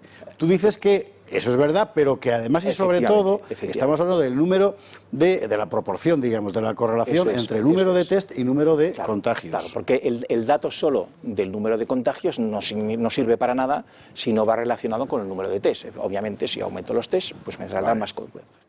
Esta no es la situación. Y en España lo que tenemos entonces es que el 11% de los test da positivo, mientras que en Francia, a mismo número de test, solo el 5% da positivo. Insistiendo que Francia es el país que estaba peor, porque realmente hay otros la mayor parte de ellos, por ejemplo, el Reino Unido está a la mitad de que Francia, y lo ha estado todo este tiempo. Vale, o sea que más que duplicamos al segundo peor. Al segundo peor. Y el resto ya está muy por debajo. Sí, así es. Vale. Lo que me parece llamativo, porque esto no es un gráfico que se ha hecho ahora a posteriori. Es decir, esto yo entiendo que forma parte del cuadro de mando de cualquier gobierno. Es decir, esto es clave, ¿no?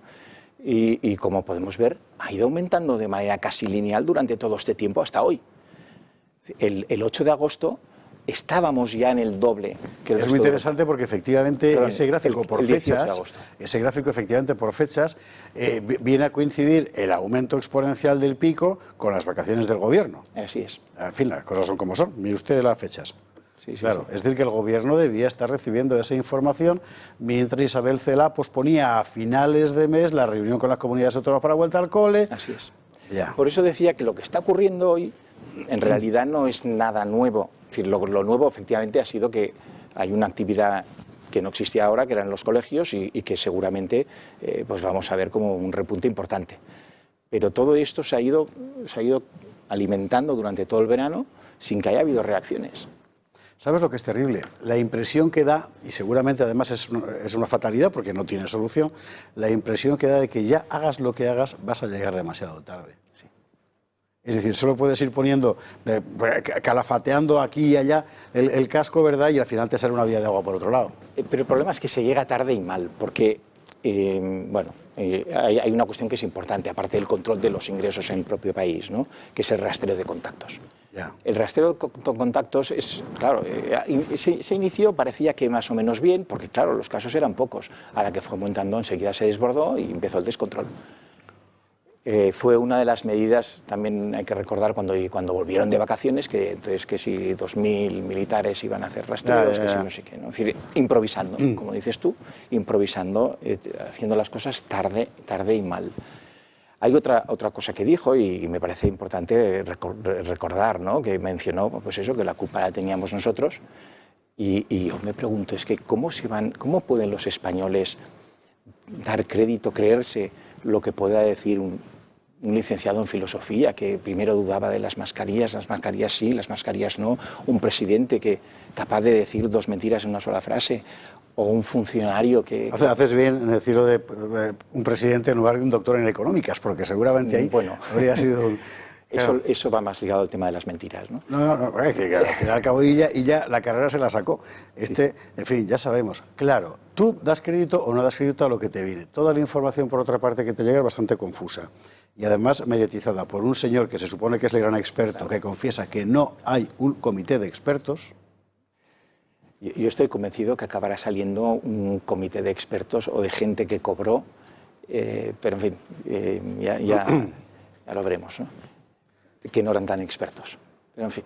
Es la impresión que da. Vamos a ver, ahora mismo esta semana ha sido las elecciones al Colegio de Médicos de Madrid, etcétera, y todos están diciendo, bueno, todos no, una candidatura que es la de la izquierda no, pero todos los demás lo que están diciendo es que es escandaloso que no se les haya llamado.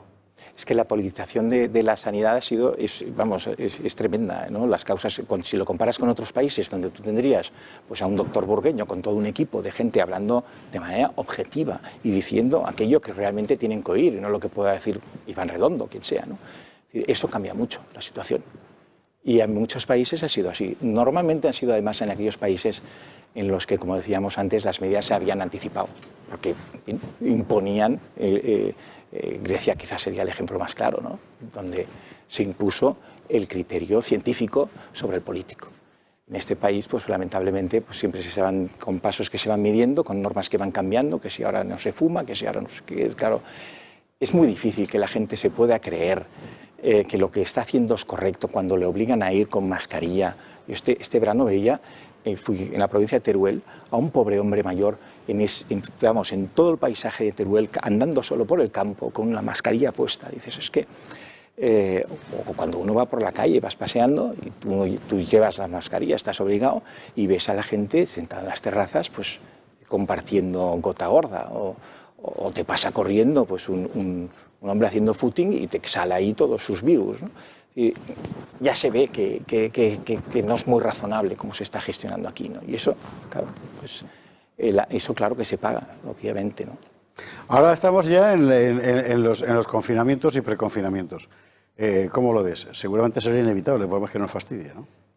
Sí, lo que pasa es que por otro lado está el tema económico. O sea, yo no sé en qué medida al final, si seguimos así, va a morir más gente de hambre que del virus, ¿no?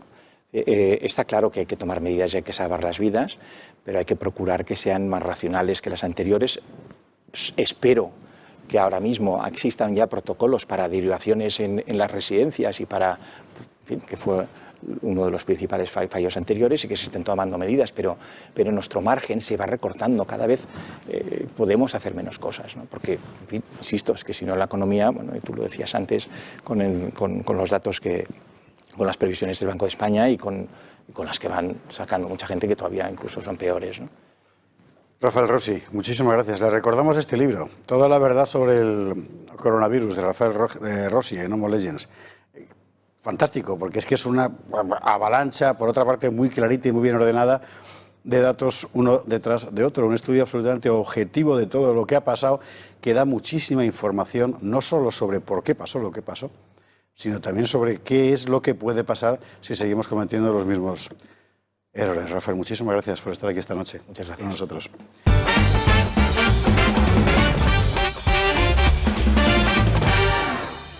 Doctora Luisa González, muy buenas noches. Buenas noches, José Javier. ¿Qué tal? Bienvenida.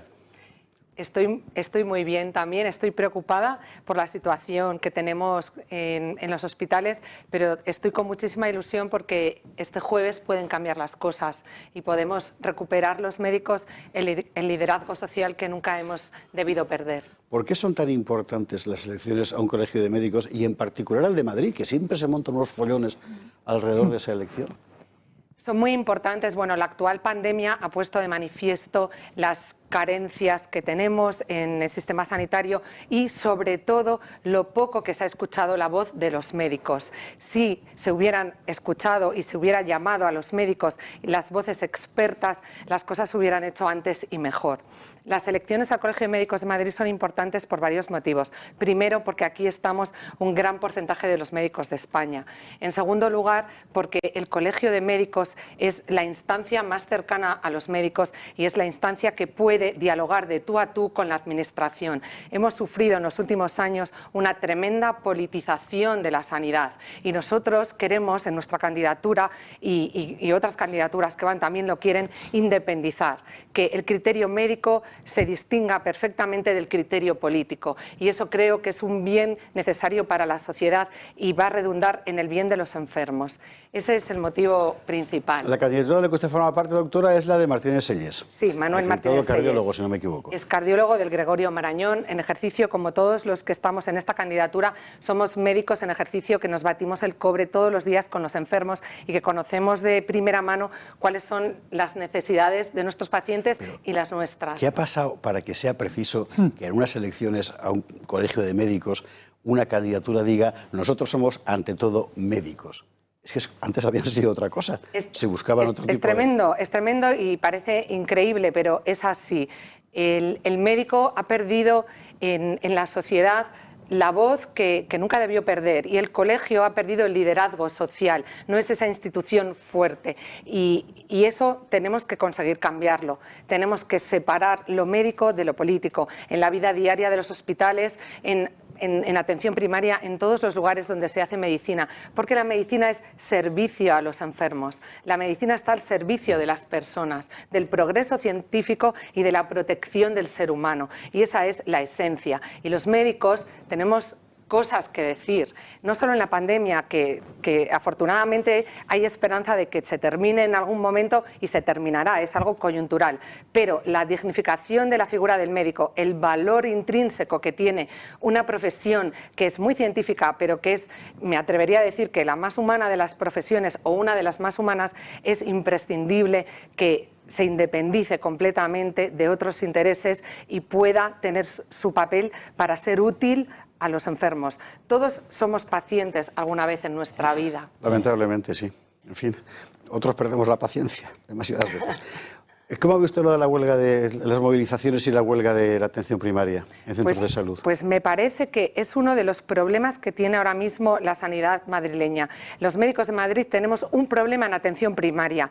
Atención primaria está absolutamente desbordada. Es verdad que en esta segunda oleada la gravedad de los enfermos es menor. Sin embargo, el número de contagios es muy grande, se hacen muchas pruebas y todos estos enfermos acuden a atención primaria. No tienen medios materiales, no tienen recursos humanos. El médico hace tareas burocráticas que no son propias del médico. Atención primaria ahora mismo es una prioridad, es un problema a resolver. Vale. Esto ya parece una respuesta de político, porque no me ha contestado. ¿Cómo ve lo de la huelga? La huelga... Porque para buena parte de la sociedad española es incomprensible. Para que un médico se plantee una huelga, tiene que tener un problema que nadie le escucha.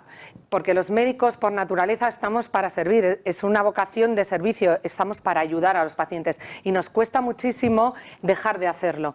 Entiendo que en atención primaria han tocado todos los timbres, todas las puertas y se las han cerrado todas y no les queda más remedio que anunciar una huelga para que alguien le dé una respuesta, pero es que esto es en beneficio de los pacientes, es que quieren atender a los pacientes en atención primaria y no pueden.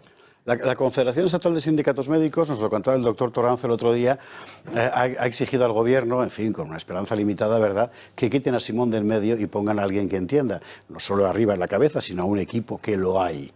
Es decir, hay gente, pero no la colocan. Exacto. ¿Usted comparte esa posición? Comparto esa posición. Creo que hay que contar con los expertos. Cada uno sabemos de lo que dominamos y de eso es de lo que tenemos que dar cuentas a la sociedad. Se necesita un comité de expertos y los hay, los hay. Nosotros en todos nuestros chats particulares entre médicos tenemos gente que sabe un montón de infectología y que van muy por delante de las cosas que estamos escuchando, bueno, pues que vienen de quien nos gobierna, ¿no? Claro que sí, es imprescindible. Es imprescindible. Cada uno sabe de su especialidad, me dice usted. Y usted es anestesista. Yo soy anestesista. ¿Cómo ve usted la cuestión de la polémica que ha habido sobre la eutanasia y los cuidados paliativos, etcétera? Esto es terrible. La ley de eutanasia que están planteando es no lo digo como médico, ni como anestesiólogo, ni como doctora en medicina, lo digo como madre, como ciudadana. La ley de eutanasia es una lacra social, es un daño brutal a las personas. No tenemos nada más que mirar a nuestros vecinos de Europa, los países los Países Bajos, Bélgica, Holanda y Luxemburgo, después de 10 años es terrorífico ver cómo la gente tiene miedo a ir al hospital. Una ley de eutanasia sin un plan nacional de cuidados paliativos es un insulto a los ciudadanos, es querer confundir a la población. No hablan claro, hacen que la gente confunda lo que es adecuar los cuidados, limitar los cuidados cuando estos tienen que ser limitados. Se confunde esto con eutanasia. Hay que informar muy bien porque si no se está tomando el pelo a la gente. Ley de eutanasia es cultura de muerte. Perdóneme, José Javier, quiero decir una cosa. El introducir en las leyes, como todos saben, son educativas y esto genera una cultura de muerte en la sociedad. No podemos aceptar que los políticos nos hagan una ley a los médicos para que nosotros matemos a los enfermos. Se pueden hacer muchas cosas. No todas las cosas se pueden, no todas las enfermedades son curables, pero todos los pacientes se pueden cuidar y lo que necesitamos son cuidados paliativos. Hay una delgada línea muy fina que es la intencionalidad de matar. El mismo que te cura no te puede matar, porque eso rompe completamente la relación de confianza entre el médico y el enfermo. Si tu médico un día te puede matar y otro día te puede curar o cuidar o intentar tratar tu enfermedad, has perdido tu referente, ya no puedes confiar en él. De verdad, la ley de eutanasia es algo muy serio. La candidatura al Colegio de Médicos obviamente también lo es y nosotros trataremos de poner los valores éticos del médico que nos han llevado a todos a coger esta profesión, los pondremos en valor. Pero la ley de eutanasia es un problema social muy grave para todos. Por ahí va a ir mi pregunta precisamente por la cuestión de cómo el Estado delegaba en el médico personalmente la responsabilidad de una cosa tremenda. Exacto. Y como ya la ha contestado, pues no, abro la pregunta a la mesa. Enrique, Vicente, Asís. Bueno, por favor. El extremo izquierda. Yo es que quería hacer tantas preguntas que voy a tener que seleccionar. Pero te hago 3 y tú respondes las que quieras, ¿vale? La primera, perdóname, pero es que has dicho... La primera es, ¿por qué ha estado ausente el Colegio de Médicos en esta crisis del COVID ante contradicciones y ausencias muy claras de los responsables de la pandemia? Bueno, la segunda no te la hago porque te quería preguntar por la gestión del doctor Simón y prefiero no hacértela. Y la tercera es si no te parece vergonzoso que esta ley de eutanasia, no solo a mí me ha parecido tu intervención impecable, pero además que se esté haciendo sin el más mínimo debate social. Exacto. Que no tiene nada que ver el debate social con 4 debates en las Cortes ni nada, sino con un proceso intenso de debate social como había antes o intentaba la Fundación de Bioética o como otras. No ha habido ningún debate y nos quieren meter eso. Ya dejo de hacer preguntas porque me pasaría toda la noche haciéndote preguntas. Muchas gracias, Asís. Mira, voy a empezar por el final porque creo que con eso te voy a responder a por qué ha estado ausente el Colegio de Médicos. El Colegio de Médicos ha estado ausente de la vida social y de la vida nuestra de los médicos. Cuando yo he tratado de animar a mis compañeros, vamos a votar porque tenemos que ponernos en nuestro sitio, la gente es, pero si, Luisa, el Colegio de Médicos no nos representa, el Colegio de Médicos está cerrado, vive de espaldas a nosotros. El Colegio de Médicos actual vive de espaldas a los médicos. En la pandemia COVID y en la ley de eutanasia me atrevo a decir que ha sido tramposo, porque hizo una encuesta que se pasó a los médicos, a una muestra de médicos aleatorizada, donde no había posibilidad de responder que no estabas de acuerdo con la eutanasia. Entonces, yo no sé de política y quiero alejarme absolutamente de eso porque yo sé de medicina y es de lo que quiero hablar, pero el Colegio de Médicos no ha estado separado como debería estar de lo político. No ha estado solamente pensando en criterio médico, sino que ha utilizado otros criterios y ha sido absolutamente tibio con la ley de eutanasia e incluso engañoso. ¿Y por eso ha estado ausente de la gestión defectuosa de la pandemia, en tu opinión? Perdóname la pregunta directa. Ha estado ausente porque quizás ha estado de acuerdo, pero ha estado ausente de la vida diaria de los médicos. No ha estado con nosotros, no nos representa, no es esa instancia poderosa para que podamos hablar de tú a tú con la Administración, en favor de los enfermos, siempre en favor de los enfermos. Don Enrique Calvet. Sí, yo quería decir lo siguiente, que es muy curioso, le deseo toda la suerte del mundo, a sus compañeros también, porque no soy médico y no sigo las candidaturas, pero es muy curioso que de alguna manera entra en una contradicción, es decir, he dicho, no, nosotros lo que reivindicamos es la profesión de los médicos, la medicina, el hecho de ser médico, etc. Pero después ha hablado casi todo de política. Y me parece muy bien, porque un colegio de médicos es una organización de la polis, una de las vértebras de la columna de la polis, que tiene que hacer política. La medicina, la ciencia, lo que es, se tiene que beneficiar de eso. Para mí, en el sentido de participación en la vida pública. Exacto, es fundamental.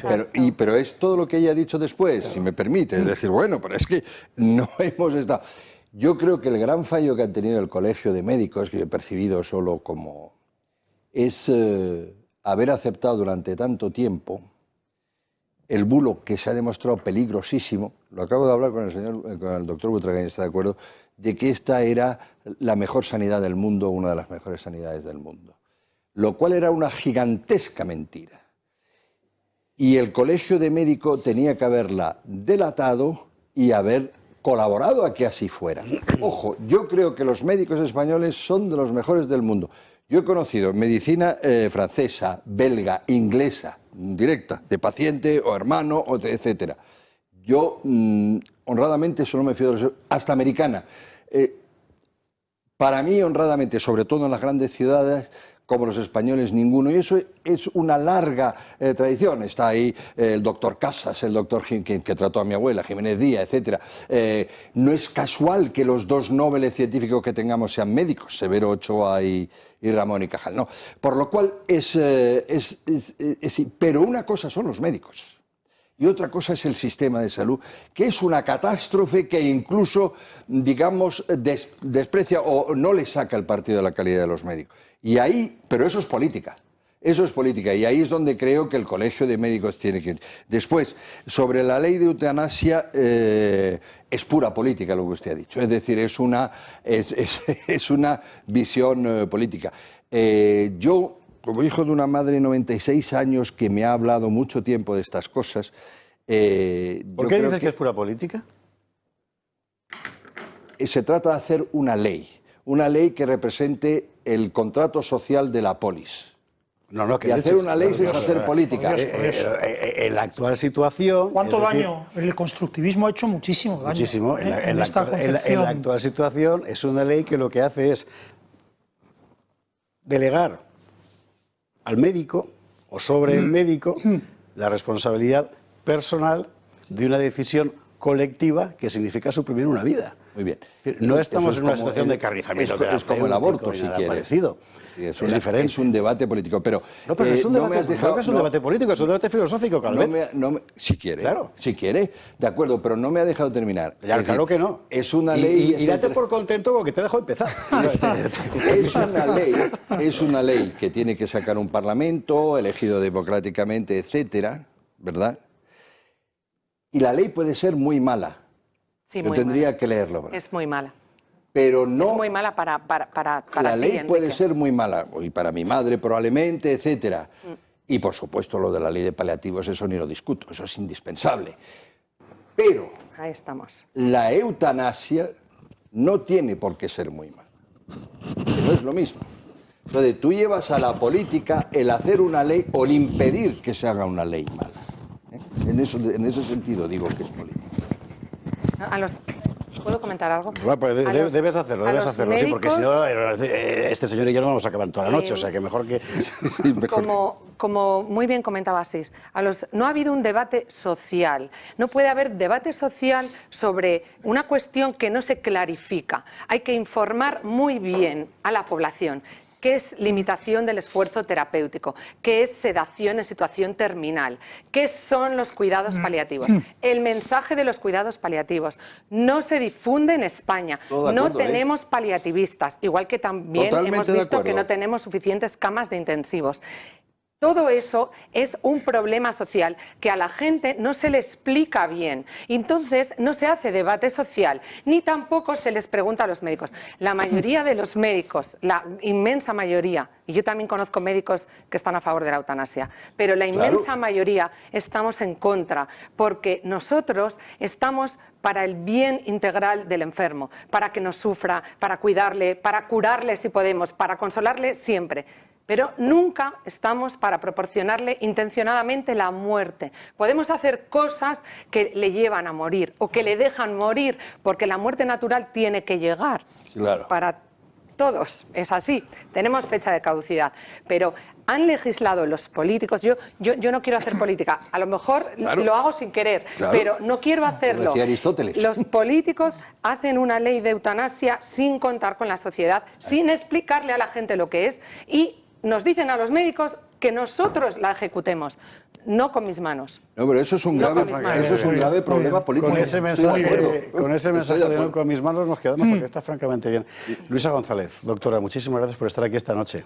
Muchísimas Pasado gracias. mañana las elecciones. Sí. ¿A estas horas tendremos ya resultados? No, tardará todavía por lo menos un día más. Pues me imagino. no lo sé, son mis primeras elecciones, no sé a qué hora, pero... Es para que nos invite a champán cuando haya ganado. Por supuesto, a unas queríamos cañas. saberlo. Sí, estáis invitados. Muchísimas gracias por estar aquí esta noche. Gracias ha sido a una ti. conversación interesantísima y bueno, sí, oye, así Timmermans y yo nos hemos quedado con ganas de más, así que en cualquier momento, y Enrique también, así que en cualquier Pues momento. cuando queráis, Mil gracias, de encantada. verdad. Gracias Muy buenas a ti. noches, Buenas noches. y suerte.